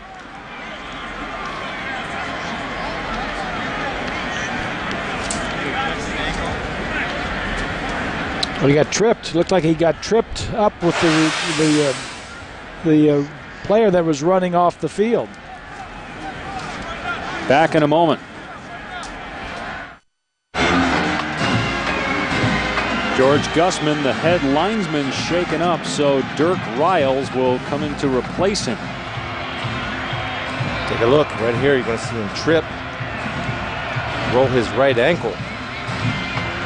You got to have depth at the officials. You got to come in and play. Dirk. George, he hopped off that bench quickly. He wants to get back out there. He doesn't want to get Wally bipped. First down at the 14. Nebraska moving the ball on the ground. Cody Green can't slip a tackle. Jake Knott brings him down. They got two linebackers in Jake Knott and A.J. Klein, who are not highly recruited, but both make a lot of plays for Iowa State. For 1 and 2 in the Big 12 in tackles. Riles just got tapped out there by Gussman, who's back out there as the head linesman. Reminds me of when a linebacker came in to take my place. Get away from me, you didn't like it. No. I'm in, you're out. Burkhead. And he gets planted at the 10-yard line by David Sims. Gain of 4. Third down coming up. Well, that's a nice open field tackle. There's Dirk, ready to come in just in case. I'll tell you, he picked a good choice of seats there, Grease. He's the alternate. I think he wanted to get up and move around a little bit. He's getting a little chilly over there. But David Sims coming up, making a nice one-on-one tackle, which is not easy to do in open field. And the one thing he did, and I don't see a lot of, is he actually wrapped his arms, which can actually benefit you when you do make tackles. Again, no Taylor Martinez. He's only been out there for one play because of an ankle injury. Play clock at 3. Cody Green, who's listed as the number 3 quarterback, started the game. And because the play clock was running down, Nebraska had to burn a timeout. 10-7 Iowa State, early third in Ames.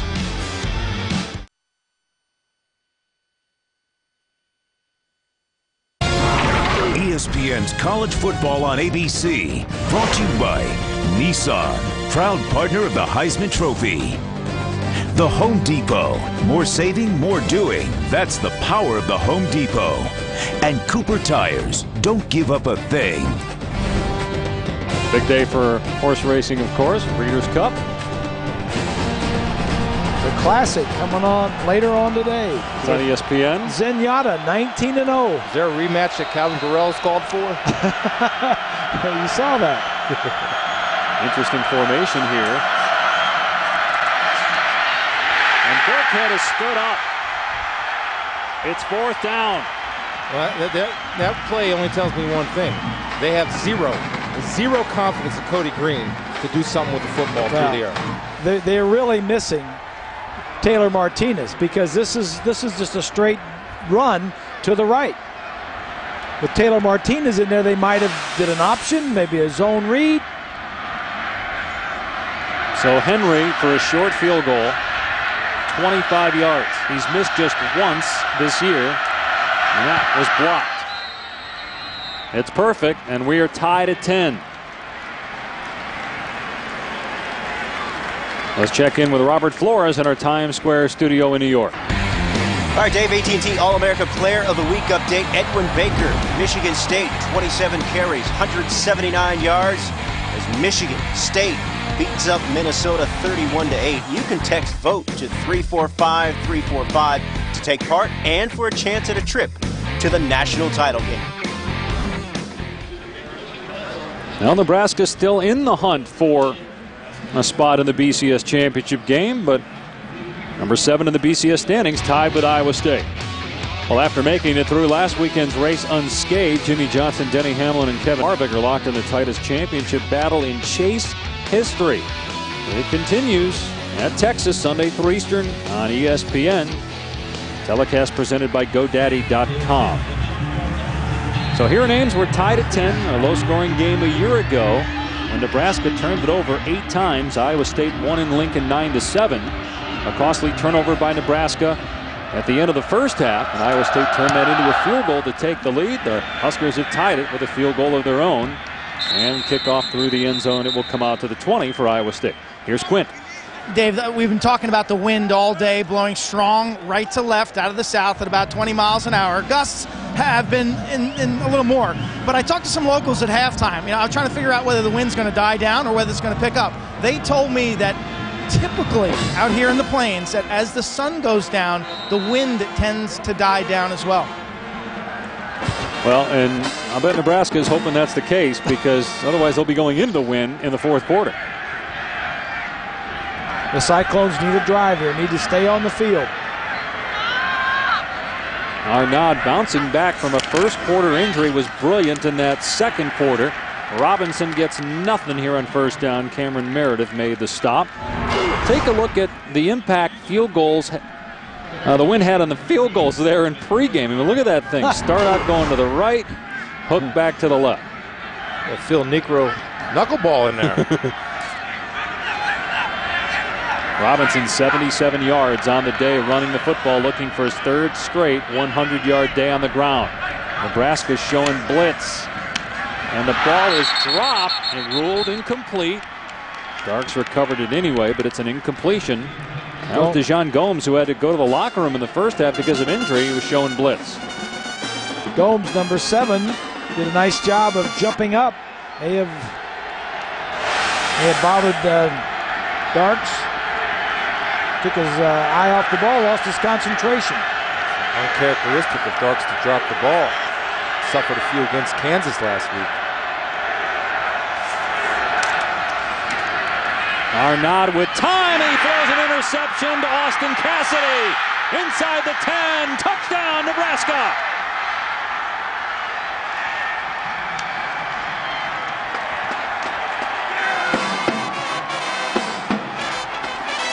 When you stare him down, that's what happens. And you don't throw deep, there's no threat, you stare a receiver down. Austin Cassidy just reads the eyes. Easy pickings. Watch number 8, Austin Cassidy. Look at, first of all, Arnaud's looking right where he's going. Austin Cassidy breaks on the ball before the receiver breaks on the ball. He's into the paint. Cassidy, a walk-on, a farmer walk-on. Smart player. Knows where the first down yardage is.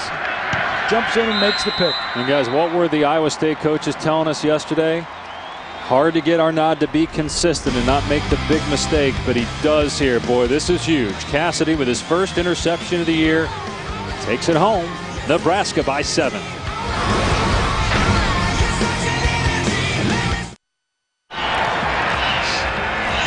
Austin Arnaud bounced back from injury in the first half. Can he bounce back from a huge interception in the second half? Return for a touchdown by Austin Cassidy as Nebraska scored 10 points in about 30 seconds to take the lead. Outstanding read by Austin Cassidy, jumping the 12-yard route. I'll show it to you here in a second, knowing he had help over the top. Each team controlling its own destiny in the Big 12 North to play in the championship game. Nebraska made it there last year, lost to Texas.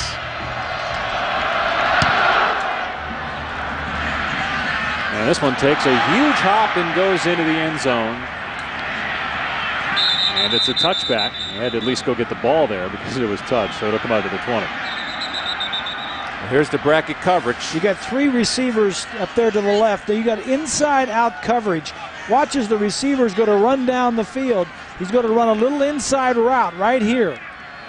The two defensive backs that Chris drew up for you, inside out, and the inside guy sees the break, jumps inside because he knew he had help from the other guy on the deep coverage. Yeah, the outside guy was going to go deep. The inside guy takes the short route. He jumps. The outside guy just has his buddy's back. Excellent execution for Carl Pelini and the Husker D.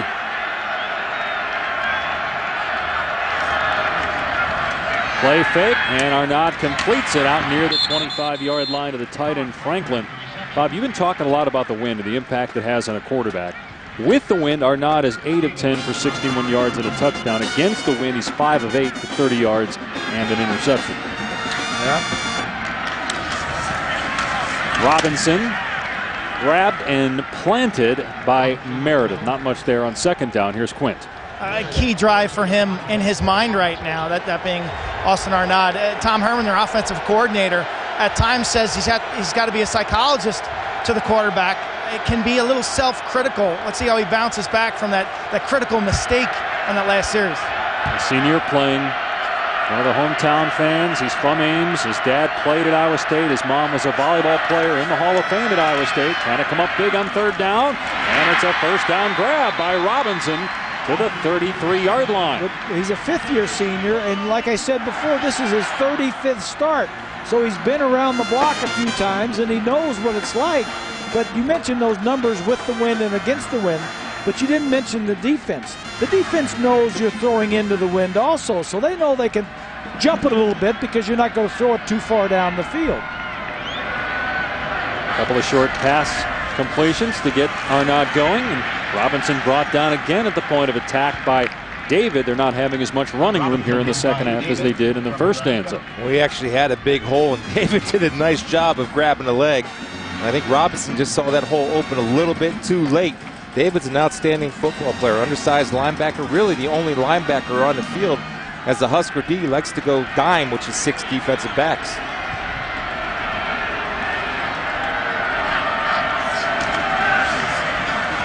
Arnaud will keep, and Arnaud has another Iowa State first down.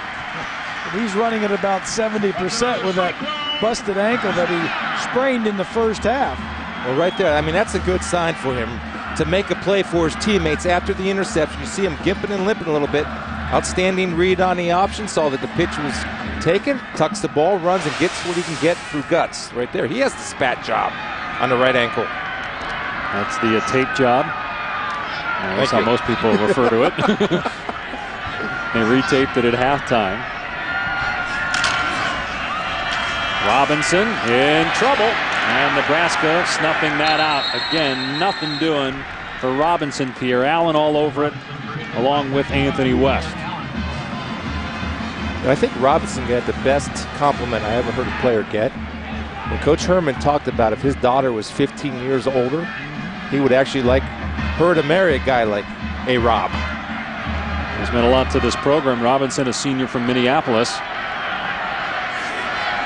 He's out of the game right now, and Arnaud, instead of pitching, takes off and takes a shot from Allen and Steinkühler.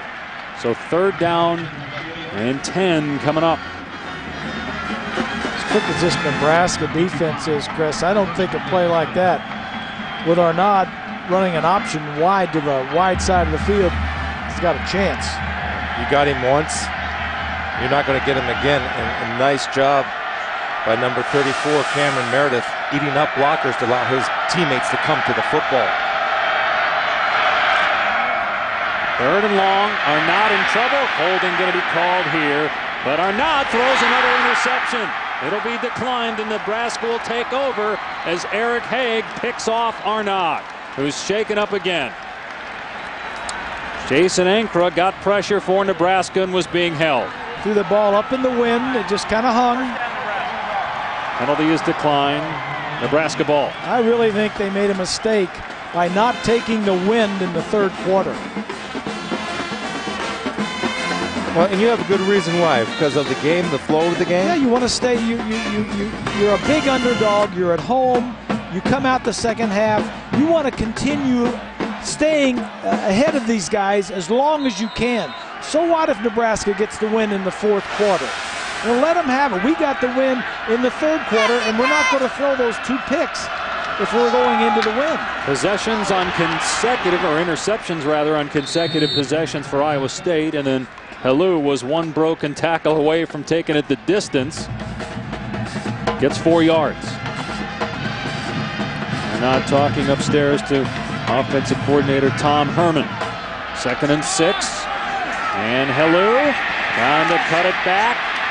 And does well to get positive yardage. Crosses midfield. Brought down by Majette. Boy, they had him there and would have brought up 3rd down and 8 or 9. Instead, very manageable 3rd and 4 for Nebraska. And they want their jet package right there, a hurry up after the big play. I'm just going to say, if Nebraska can get through this game without Taylor Martinez, who is sitting out with an ankle injury, and getting back for next week, that would be a big plus. On the road, a big win. They got Kansas in Lincoln next week. Then they go to A&M, finish up the Big 12 regular season against Colorado as the pass is caught for a 1st down. Cody Green on the money to Brandon Kinney. Big play by Cody Green right there. Taking his time, allowing Kinney to come free and throwing that ball low and inside where only his guy can get that little dig route about 12 yards. Not seen the Wildcat really here in the second half. They haven't had to use it. Green playing better here in the 3rd. He fumbled the ball there, though, but got it back. Not trying to wrestle it away from him. Heads up play as Green and Burkhead could not get on the same page as try to go with a handoff. The difference a year makes for Nebraska. Last year, 4 times inside the 20. They lost fumbles. Turned it over 8 times last year in that loss to Iowa State. He tried to pull it back there from Burkhead. Burkhead got to that front hip of the quarterback. Thus the rule telling him to take the ball. Here he will take the ball and stood up by Knott at the 40-yard line. So gain of 6, and 3rd down and about 5. Again, 2 of the remaining 3 opponents for Nebraska coming into today without a win in Big 12 play. Kansas and Colorado. A road game at A&M.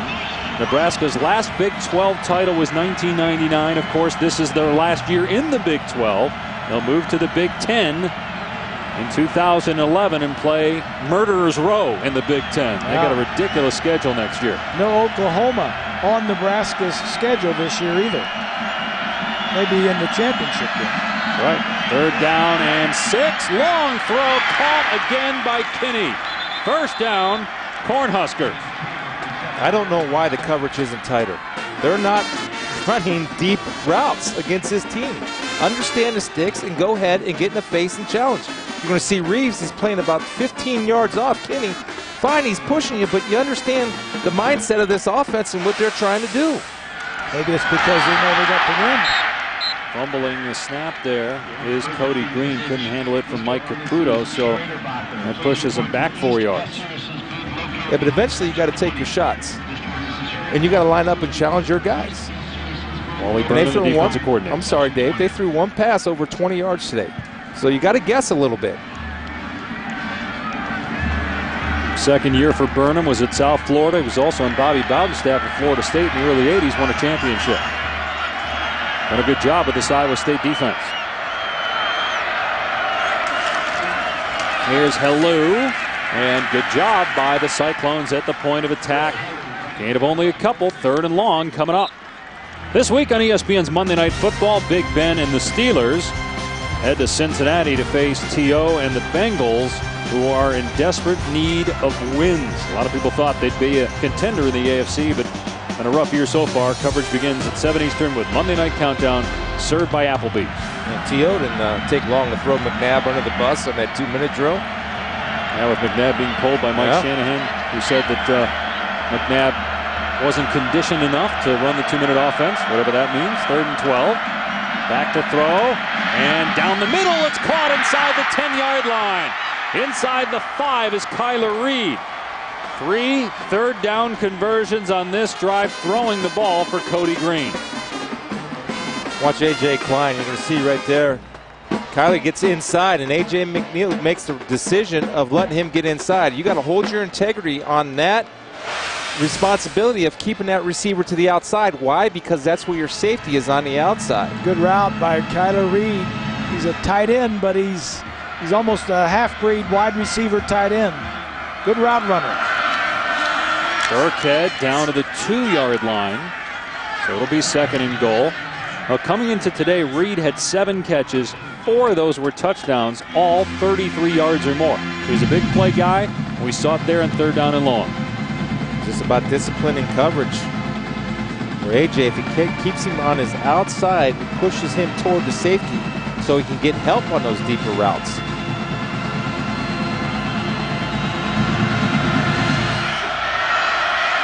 And now they shift into the Wildcat with Burkhead as the quarterback.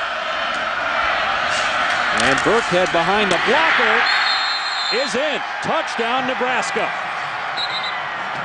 And a late flag comes in.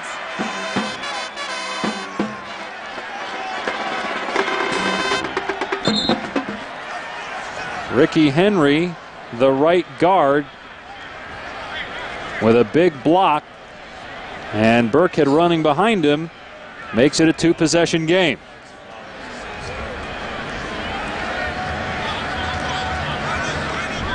A.J. Klein was in there and may have gotten a hold of the face mask of Burkhead.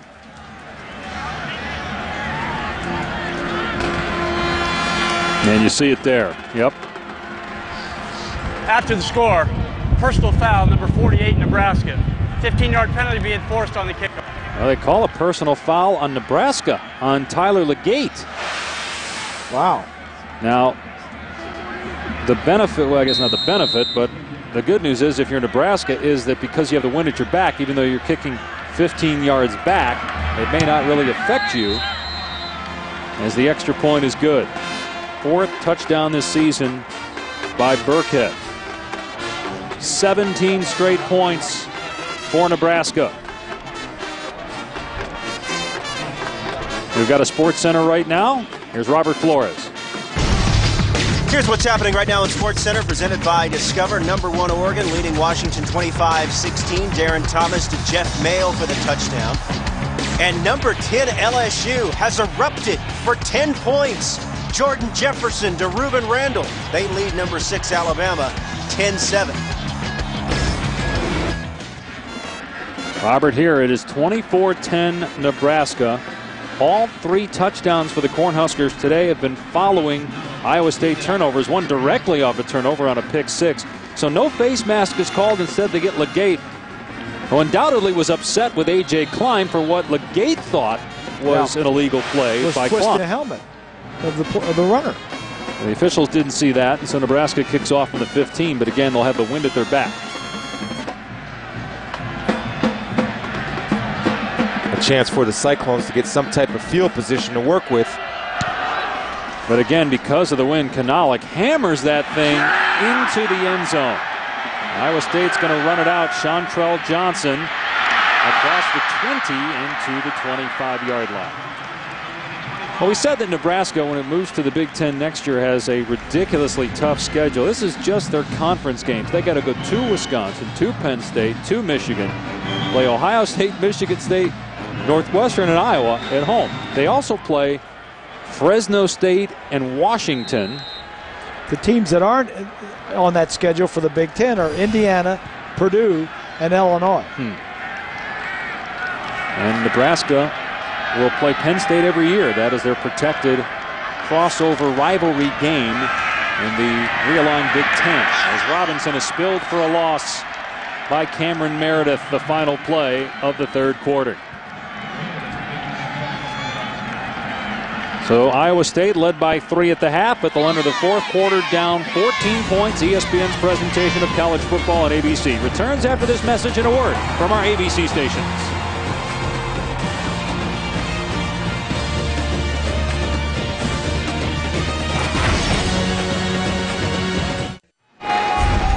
And taking a look at this week's BCS standings, brought to you by Vizio. Nebraska's number 7. Still a chance to play for a BCS championship, obviously depending on what happens above them. Last check, TCU was routing Utah at halftime, 23-0. On the road. In Salt Lake City. Oregon playing Washington today, and that game was close at halftime. Robinson with running room. And near the first down marker, about a yard short. BCS, biggest surprise team, Auburn or Oregon? I would have to say Auburn. I think with Cam Newton coming in on his first year, and that defense has always been a little suspect, but they've been living to every challenge they've gotten so far. Arnaud completes it. There's a flag down. First down catch made by Jake Williams. Are those the only 2 we get to pick from as the surprise there? Oregon, no, I'm just the top 2. There was the top 2 sticking up there, and I just wondered what was a bigger surprise. Well, I think a lot of people thought Oregon would have a chance to be pretty good. They weren't sure about Auburn because of Cam Newton. Offside, number 94 of the defense. That penalty declined. Result of the play, first down. Well, first down, Iowa State, as we look at our Pacific Life game summary. Turnovers costly, including an interception return for a touchdown in the 3rd quarter. Otherwise, you look at the offense in terms of total yards, it's been pretty even.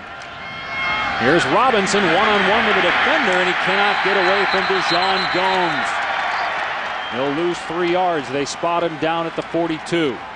And that's the benefit of playing 5 or 6 defensive backs in your defense. Not many people are going to outrun you to the edges, as proven by Gomes, who comes up and does a good job of tackling high, wrapping his arms instead of coming in not using it as roadblocking a guy in case he can make a miss with Robinson's strong lower body that he has.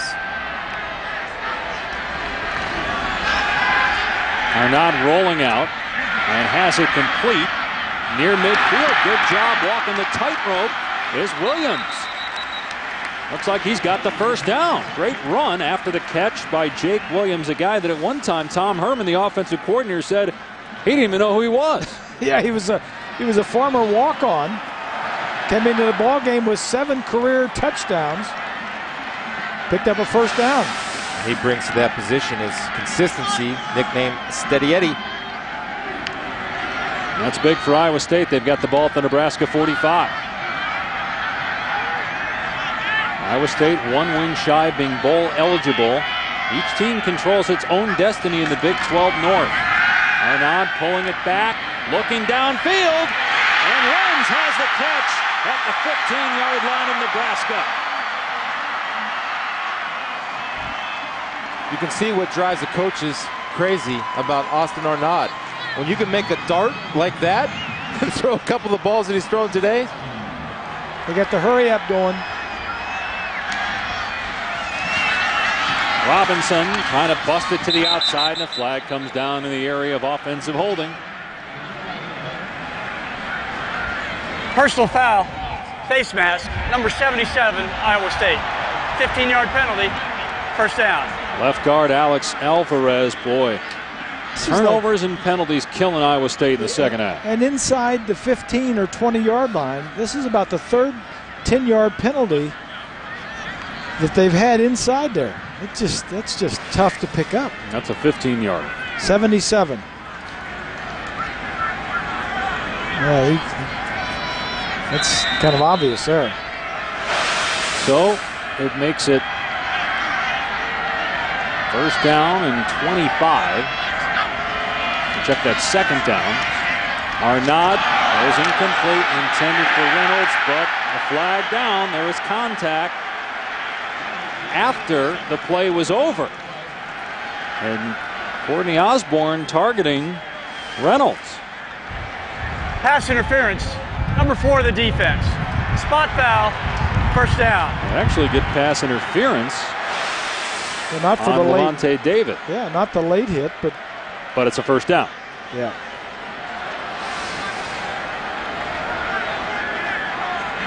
It's a good call. Yep. Because he has his hands on the guy when the ball is in the air. What do you guys think, though, about the hit after the play? It's a love tap. Pulled up. First down at the 16-yard line. Arnaud looking for the wheel route to Robinson. Incomplete. Levante David, the linebacker, with excellent coverage. Recognized it, covered it well. That's discipline in your man coverage, not going for any play fakes. He's locked up with Robinson. He does a good job of not looking back for the ball. A lot of times when you're man coverage, if you look back for the ball, the receiver gains ground. Well, he held his discipline until the hands went up and his eyes went back to the football.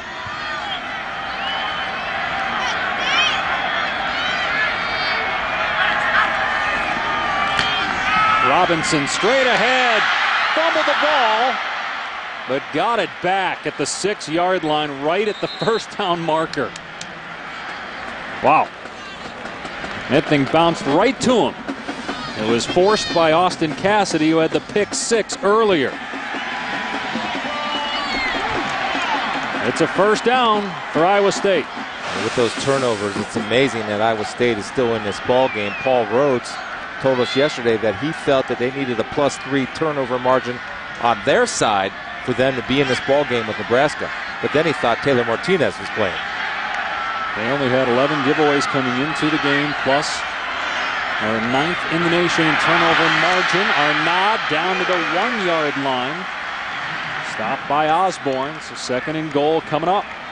Plenty of time on the clock for Iowa State if they can score here. Get it down to 1 possession. Jet offense. Hurry up. Robinson knocked down at the goal line. He did not get the ball across. Third and goal. I think that's an excellent spot by the officials. Take a look. They go jet again. Arnaud, quarterback sneak. No signal yet. No, fourth down. They're saying he did not get in. Fourth down. See, I think he got in. this is something that they ought to change in college football. Check from the line judge. Can you tell right there? Looked like he was over easily. The umpire is standing right there. The linesman can't see. The two linesmen on the far side and the near side is under further review. They can't see, and the umpire is standing right by the linebackers, and he sees the guy fall over. He can't signal. Yeah. I think when you look at it, even though the officials in the booth will not be able to see the football, both arms are across the ball, and you see easily that both arms are across the front of the goal line. That's where the goal line starts, at the front of the line, not at the back of the line. His knees are not down. I think they're going to get 7 points there, but I've been wrong before.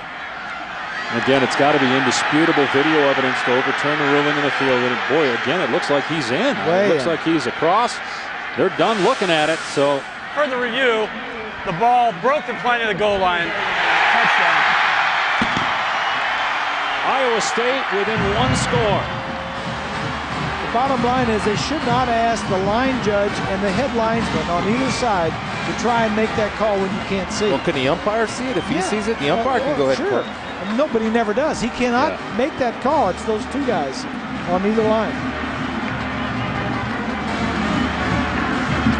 Big touchdown for Iowa State. Arnaud with his second rushing score of the year. Also has a touchdown pass today. 12-play, 75-yard drive. And now they may look to see how much time is on the game clock here, because the clock was running. Please reset the game clock to 11:29. Yeah, the clock was running because it was fourth down. So add 27 seconds. You kind of get the feeling that the field is tilted down at this end. All the touchdowns have been scored down here. Yep. Ain't nothing been scored down to our right. Well, and they did take advantage of the fact that they had the wind at their back. And what a nice response from Arnaud after throwing the pick and coming back and leading the Cyclones to 6.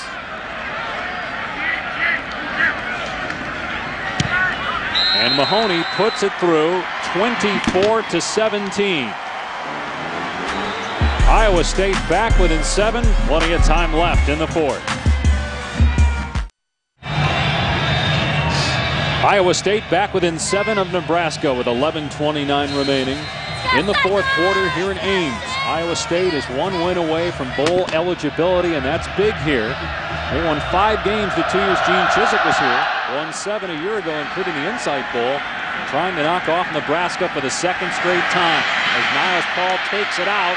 And he's not even going to get it to the 15. He fumbled the ball. Iowa State's got it.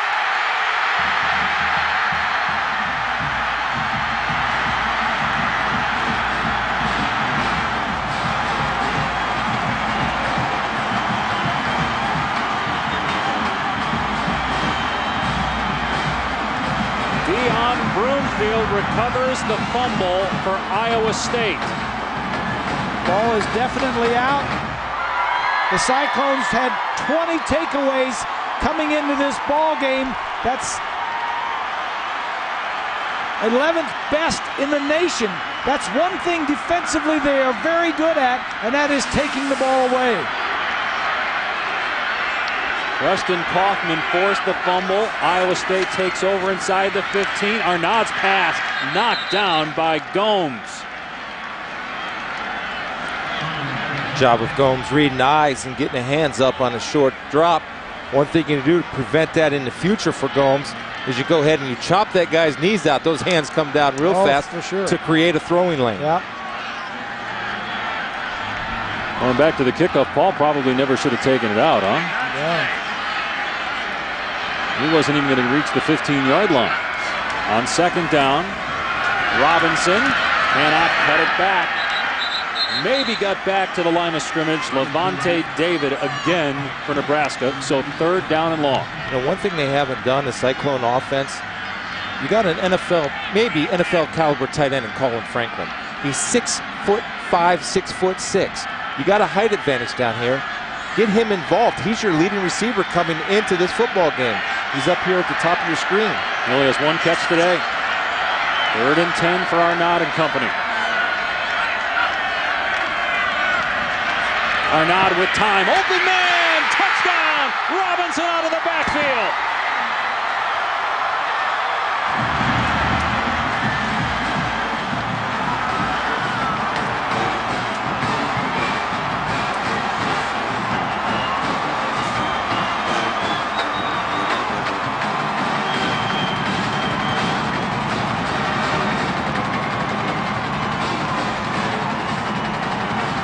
How about Austin Arnaud bouncing back from injury and a big interception return for a touchdown to throw 2 TD passes. That one on 3rd down to Robinson, and we are tied at 24.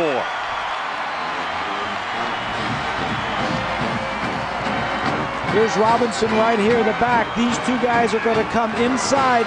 Robinson's just going to swing down the sideline. Arnaud with a nice read, looks to the inside, just lays it up. That's a good call and a good execution. See Darius Reynolds right there, throws a nice pick on David in coverage, which allows Robinson to get outside and free. Both wide receivers to that side came to the inside to cause some confusion. That's just a good call. You see Darius Reynolds, number 7, celebrating because he knew he did his job. His job was to pick without interfering, an offensive interference.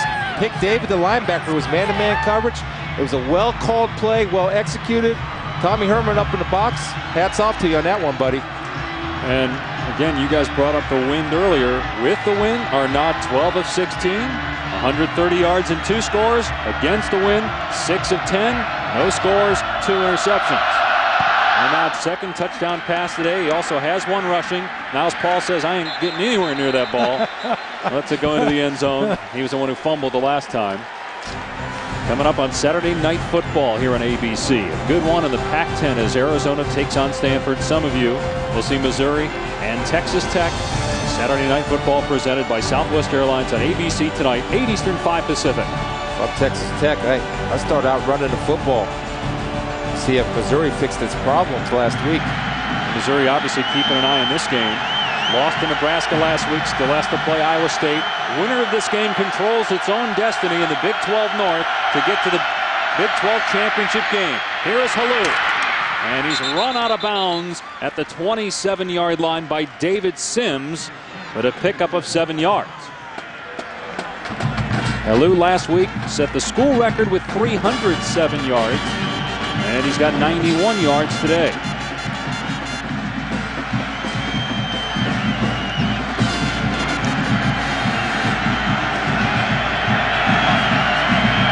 Cody Green, the Nebraska quarterback, because of the injured ankle to Taylor Martinez. He only went in for 1 play. That was when Green got banged up in the first quarter. Halou can't bust it to the outside.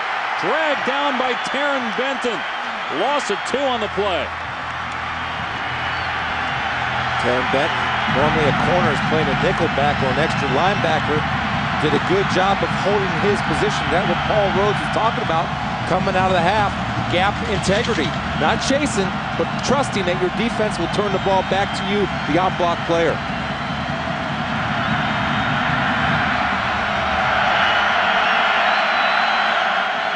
Looks like they're going to put it in Cody Green's hands to make a play. He had some key 3rd down conversions in the 3rd quarter, but in trouble here. Down he goes. Jake Knott there first. Nebraska's going to punt. Nobody touched him, Grease. Came free. That's a miscommunication on the protection. This Iowa State defense is playing way above the way they've played most of the year. Jake Knott, number 20, just blitzes inside. Nobody picks him up. Just a good call defensively. Lends the deep man again. That punt into the wind, and Iowa State's going to have the ball at its 46-yard line. That's happened 3 times today where the Cyclones have started right around midfield. How about if you're Austin Arnaud? You've thrown a pick 6. You're playing in front of your hometown fans. Your dad played here. Your mom was an All-American volleyball player here. You're feeling horrible about things, and you bounce back with 2 touchdowns to get your team back in the game. They beat Texas earlier in the year. Now they got a chance to beat Nebraska. That would be pretty special. It's been a story of his career. This game wraps up his whole career. Inconsistent. Only a 29-yard punt, and Robinson on 1st and 10. takes it into Nebraska territory to the 48-yard line. He's a warrior, Robinson. He's a pure warrior. He's 5'9", and he's lucky to be 5'9", but he plays with heart, and he is clearly the leader of this Iowa State offense, not by words, but by action. Good kid, I liked him yesterday. That's his 29th carry of the game. Here's number 30, losing yardage. Brought down by Courtney Osborne in the backfield. They lost 4 yards there. Nebraska defensively just keeps attacking. They're going to do what they're going to do. They're going to line up and play man, and they're going to blitz you. That's been the game plan, at least for the Cyclones coming into this game. The Nebraska defense only blitzed 25% of the time. They changed their whole game plan. We saw Taylor Martinez on the bike for Nebraska. He'd love to get in the game, but that ankle not allowing him to. Single coverage deep. There's nobody in the middle of the field. And the pass coming near side, just off the fingertips of Darius Darks. 4th down. They had single coverage everywhere. There was a blitz. Just missed it. When you have the wind at your back, it's tough to judge how far and how easy to throw that ball. Good job of protection by the Cyclone offensive line, giving him an opportunity to complete that pass.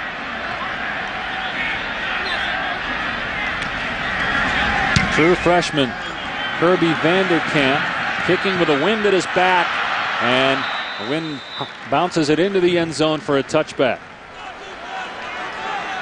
So Nebraska ball at the 20. Hey, college football fans, it's time to put your college on the map. Build your own campus from scratch with ESPNU College Town. Find your school, pick your buildings, recruit players. You can even challenge your friends across the country. More than 4 million users have started constructing their campus. Start yours at bethedean.com. How do you challenge your friends in that game? Who can build a better campus? It's pretty subjective. Based on your idea of making all the buildings football offices, probably not hard to beat you. Here's Halou, and Iowa State strings that play out. Gain of maybe 2 or 3. Tackle made by Michael O'Connell for Iowa State. Gonna have a class on play-by-play. Wow. 2nd and 7. Bo Pelini frustrated at halftime. His team was down 10-7. They came roaring back, scored 17 straight points. But Iowa State with 2 touchdowns to get things tied again at 24. Halou out near the 28-yard line, a couple of yards short of the 1st down. Patrick Neal got him down. Here in Nebraska, you just thinking run the ball for the remaining 7 minutes and then go down and win the game? Well, I'm just looking at the flags, Dave, and that wind, I definitely think the wind is playing a factor in Sean Watson, the offensive coordinator's play calling. I mean, he's playing the percentages and trusting that your bigs are better than the other guy's bigs. When the strength is your running game, you stay with it. Even though Taylor Martinez is not out there, and that's a big part of their run game. Martinez out with the ankle. Here's Green, who's listed as the 3rd-string quarterback going into today. And his pass bounces into Kyler Reed. 3 and out, Nebraska. We had him open, Bob. Yeah, you know, it's an easy completion, but you got the wind is there. It's always there. Today in this game, the wind has been there all day. It's been strong. It's been a big factor. Chance for field position again. Punting into the wind hasn't been exactly a success. This one a better kick, and it's fair caught by Lenz at the 35-yard line. Remember, Grant Mahoney kicked a 57-yard field goal in the 1st half. He has the leg from 60, and that might be what it comes down to. Well, the country can't wait for the CMA Awards with performances by the biggest stars in country music. Hosted by Brad Paisley and Carrie Underwood. Live Wednesday, November 10th at 7 Central on ABC. Ames, Iowa native Austin Arnaud, who's had a brilliant 2nd half, saved the pick 6. A rushing touchdown and a game-tying touchdown pass here in the 4th quarter. Goes back to work, and he's out near the 39-yard line. Gets clocked there by Josh Williams and Anthony West. That's a good decision by Arnaud to go down, knowing that he's not 100%. Get what you can get. You give yourself a manageable 2nd down and put yourself in position for a manageable 3rd down. Smart football. Arnaud, number 2 all-time at Iowa State in passing yards, number 3 all-time in touchdown passes, and number 1 all-time in completion percentage. Here they come. And he almost threw a pick. That hit Gomes right in the gut, and he couldn't hang on. Gomes has got 11 turnovers in his career. Number 7 to the left of your screen. That was a bullet. It's just interesting watching Bo Pelini, and I know he's heavily involved. I played with Bo. Bo was a teammate of mine. And the aggressiveness of the defense in this part of the game, they have guys within 8 yards of the line of scrimmage. They're lining them up, getting in their face, and challenging man-to-man. Arnaud with time, and a defender, Gomes, fell down, and it's a first down catch by Colin Franklin. That's a size matchup. That's the problem. I was looking for that all day. Gomes is a tough kid, but when you're 6'5", use that big body like a basketball player and get position. Exactly what Franklin did. Gomes is 6 foot, 200 pounds. Franklin 6'5" and 250. Last year he dropped 20 pounds. He got the H1N1 virus, got really sick. But this year, a senior from Simi Valley, California, having a terrific season. Couple of yards maybe for Robinson on first down. Levante David there again, along with Thaddeus Randall for Nebraska. We're near the 5-minute mark. Iowa State has all of its timeouts remaining. Tie game here in Ames. If I'm Iowa State, I'm going tick, tick, tick on that play clock. I want that 5:14 to keep going faster and faster and faster to keep Nebraska away from that football. You'd think they have to get about 10 more yards for Mahoney to have a shot. Pass play, and Franklin again. He gets away from Gomes after the catch. And inside the 40-yard line. Bob, we've been talking about it all day. Yep. Get him involved in the offense. It's a matter of time when he's your leading receiver coming in the game with 37 catches. Again, it's just the size. Gomes has a problem working around that big body. Career-wise, he came in with 70 catches, 4 for touchdowns. You got to get him the ball. From the 38 of Nebraska, here's Arnaud. He gets 3, tackled by Gomes at the 45, or at the 35 rather, 2nd and 7. So you would say they're in field position now, or field goal position now, right? They're in field goal range now, but you know, we'd like to have it a lot closer. Again, he made a 57-yarder, Mahoney did. Last year kicked 3 field goals of 50 yards or more. And he's got the wind at his back. He also missed a 49-yarder in the first half. Just look at the box for Nebraska, how tight everybody is. You know what they're playing now. We'll see if they let Arnaud throw it. They will. And he's in trouble. And he's going down. Sacked by Cameron Meredith. Pierre Allen there as well. So now it is 3rd down and long. And right now it'd be about a 54-yard field goal. I still think they're snapping the ball with too much time left on that play clock.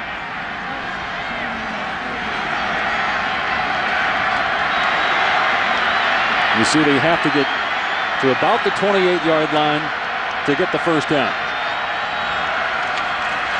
Arnaud's pass is through the hands of Darius Reynolds. Late in the second quarter, Grant Mahoney, who's coming on the field now, booted a 57-yard field goal just moments after missing a 49-yarder. That made it 10-7. He's out there now to try a 55-yard field goal to give Iowa State the lead.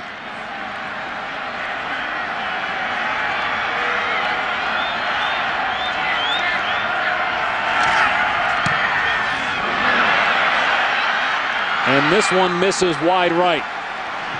So Nebraska going to have great field position. 2 timeouts, 3:19 left. Not sure if that was the best of holds. The snap was a little low.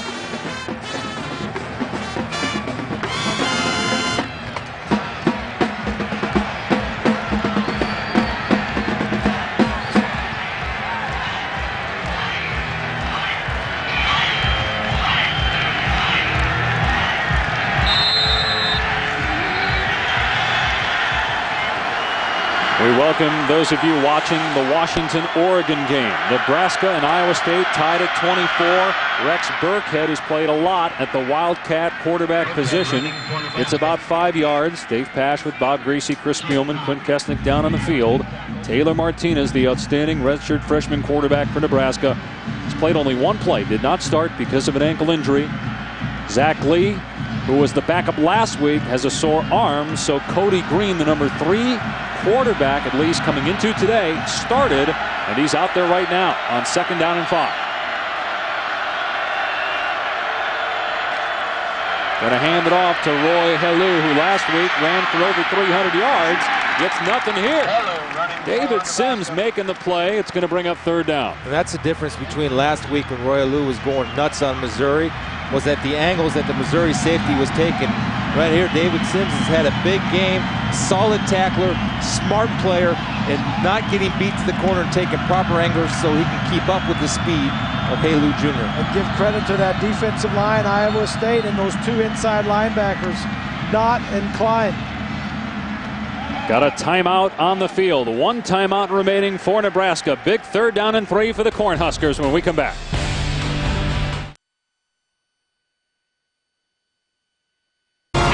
ESPN's College Football on ABC. Brought to you by K Jewelers, the #1 jewelry store in America. Every kiss begins with K. The sport-injected 2011 Buick Regal. And Ally. Do you love your bank? Learn more at allybank.com. 2:16 remaining in the 4th.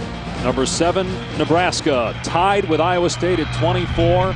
The Cornhuskers scored first, a 12-play drive, all run plays.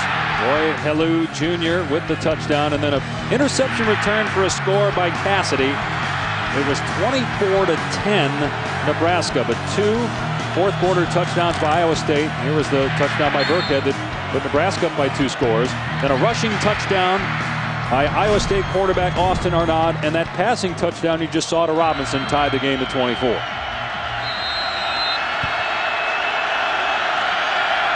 Time of possession favoring Iowa State. They've run 18 more plays than Nebraska. 3rd down and 3 for the Cornhuskers. They were stuffed on 3rd and 2 on their last possession, and they get this one as Burkhead collides with David Sims and picks up the Nebraska 1st down. Wow, that's right there. Tough on tough. Both guys low in leverage. David Sims comes up and actually hits Burkhead behind the 1st down marker, but Burkhead keeps his legs driving to keep the drive alive. Nebraska had to burn a timeout, Dave, because they had 12 men in the huddle, which takes them down, as you can see on your screen, to 1 left. 2nd time Nebraska has had problems with substitution. Got flagged for illegal substitution in the 1st quarter. Burkhead, no running room. Lost yardage and the clock moving. Next play will be run with about a minute to go. And again, Henry, the field goal kicker for Nebraska, would be kicking into the wind. Warm-ups, I thought he was good from around 42 to 45 yards into that wind. He does have a strong leg. It's a nice wind happening from the south to the north. His long this year is 52. Green gonna keep and gets to the 46-yard line. Again, Nebraska with 1 timeout left, running a lot of clock here. Do they not trust Green to throw the ball? This is a big play Nebraska offense, but it's a big play running Nebraska offense. Last week we showed 4 runs of over 50 yards. Bo Pelini just called his final timeout. We'll see if they put it in the hands of Green to throw the ball on 3rd and 6 when we come back. Robert, looks like Jopa is going to get his 400th win. Penn State on top of Northwestern 35-21. Here we're tied at 24. Kyler Reed, they like him on 3rd downs. 3rd and 6 for 3rd down conversions. Passing by Green. And here his pass is broken up by a diving Leonard Johnson. How about that, Chris? An all-out blitz. Man coverage in the secondary, almost picked off. And he had Kyler Reed wide open in the flat. He did. I'm watching your guy. It's a nice job by Leonard Johnson.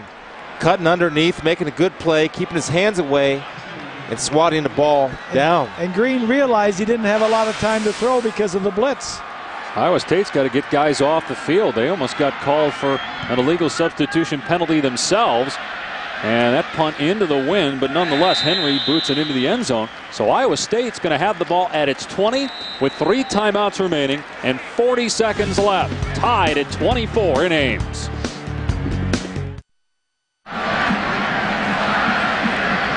Austin Arnott, who bounced back from an interception return for a touchdown to get Iowa State tied with Nebraska, could possibly lead them down to victory for the 2nd straight year against the Cornhuskers.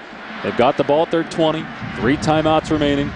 If you're Paul Rhodes, guys, are you conservative here because Arnott has turned the ball over and did it in his own territory earlier in the game? Or do you say, you know what, we're playing Nebraska, we may not get this opportunity again? I think he's going to play conservative, and I can understand that because of the field position. If somehow they were able to get the ball on the 30, maybe you might go for it a little bit. The 20 is probably getting a little bit nervous. Well, Iowa State has the ball, but Nebraska has the field position. I mean, if they would drop the ball, Nebraska could take over and kick a field goal and win the ball game. So Nebraska can't stop the clock, so we're going to overtime here in Ames, tied at 24. And again, the wind moving right to left, so could impact who wants the ball first and who would rather choose which way to go. Who's got the better field goal kicker? Nebraska. Well, Mahoney, though, a lot of his attempts have been long field goals, because they hadn't had a lot of opportunities to kick short ones this year. The whole game, all the scoring has happened down to the left side, downwind. Tied at 24. Nebraska 7th in the BCS standings. ESPN's presentation of college football on ABC will return after this message and a word from our ABC station.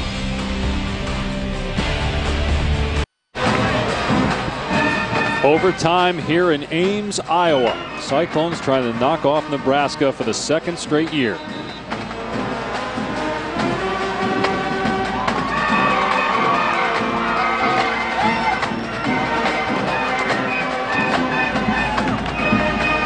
The winner of the coin toss chooses either to be on offense or defense. You can't defer the choice here in overtime.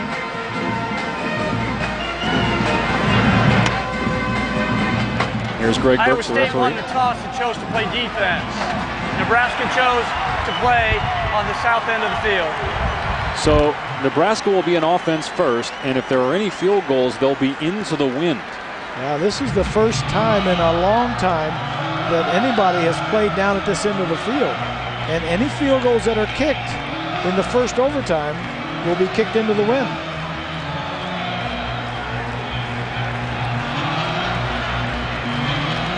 Here are the rules for overtime.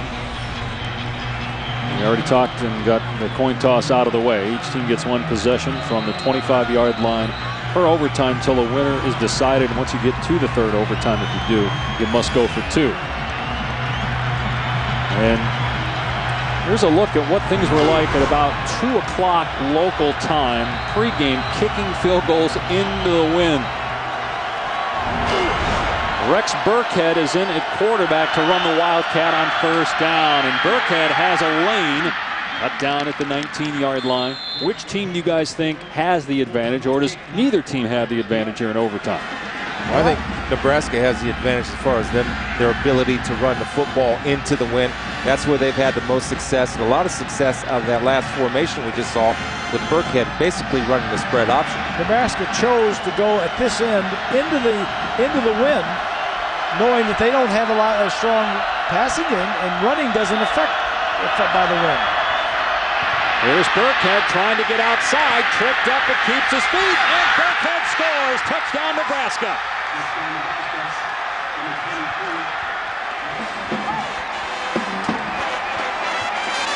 Well, the injury to Taylor Martinez, Cody Green starting at quarterback, and Burkhead has gotten a lot of work today. That's his 2nd touchdown. Well, David Sims has been able to come up and make the play all day on this, and we'll see what happens to him right here. Just gets outrun, then overruns the play, and a good job of McMichael blocking 2 guys, pushing Sims past him for the 6 points. Now with the win, the point after could be interesting. Mike McNeil, number 44. Here's Henry to try to give Nebraska a 7-point lead. And you see the ball moving all over the place, but he kicks it through. So Iowa State needs a touchdown and the extra point to send it to a second overtime.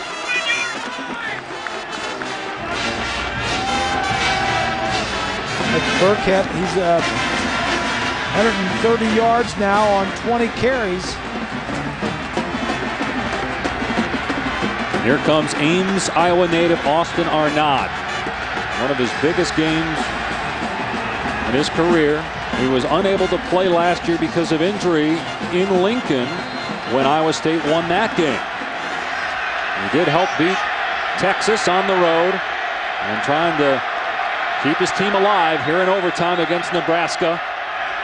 Robinson, and a good play there by Osborne to bring him down after a gain of a couple.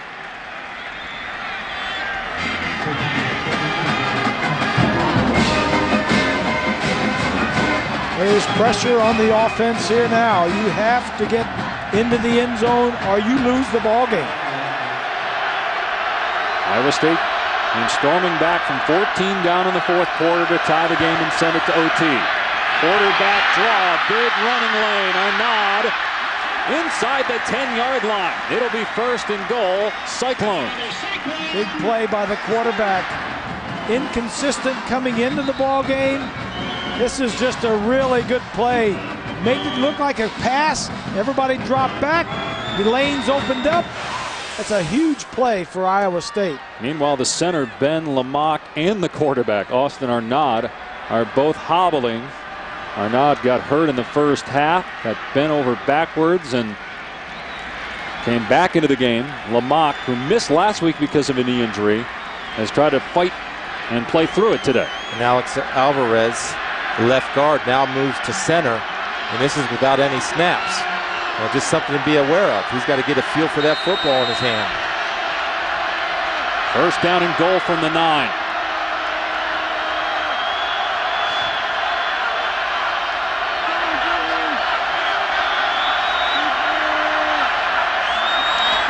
Arnaud to throw, end zone, touchdown, Jake Williams.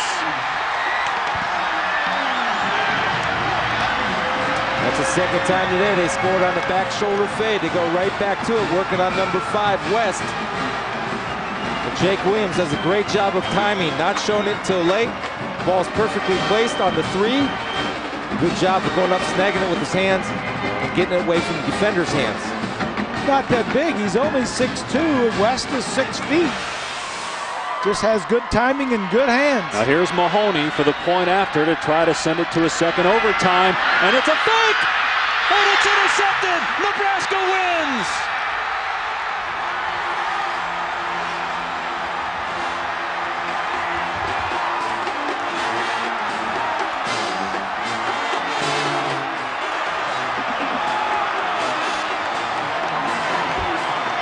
Paul Rhodes rolled the dice, went with the fake extra point, and failed. He was open, guys. He had it, and the wind caught the ball. He had him open. He tried to lob it, and the wind allowed it to hang up there for the interception. Daniel Kuhl is the holder, going for the tight end Colin Franklin. Oh boy. And Haig stepped in front and picked it off. See Colin Franklin open in the corner of the end zone, and he knows it as soon as he threw it that he can't believe he underthrew the ball, thrown into the wind. I'll tell you, it's a good call. I like the call. I do too. I do too. Let's go down to Quinn Kesnick. Coach, how do you best describe that last play? Oh, well, it was like the rest of the game. It was a crazy game. You know, I mean, there was a lot of stuff that went on, and you know, it came down to making plays at the end, and it was a hell of a football game.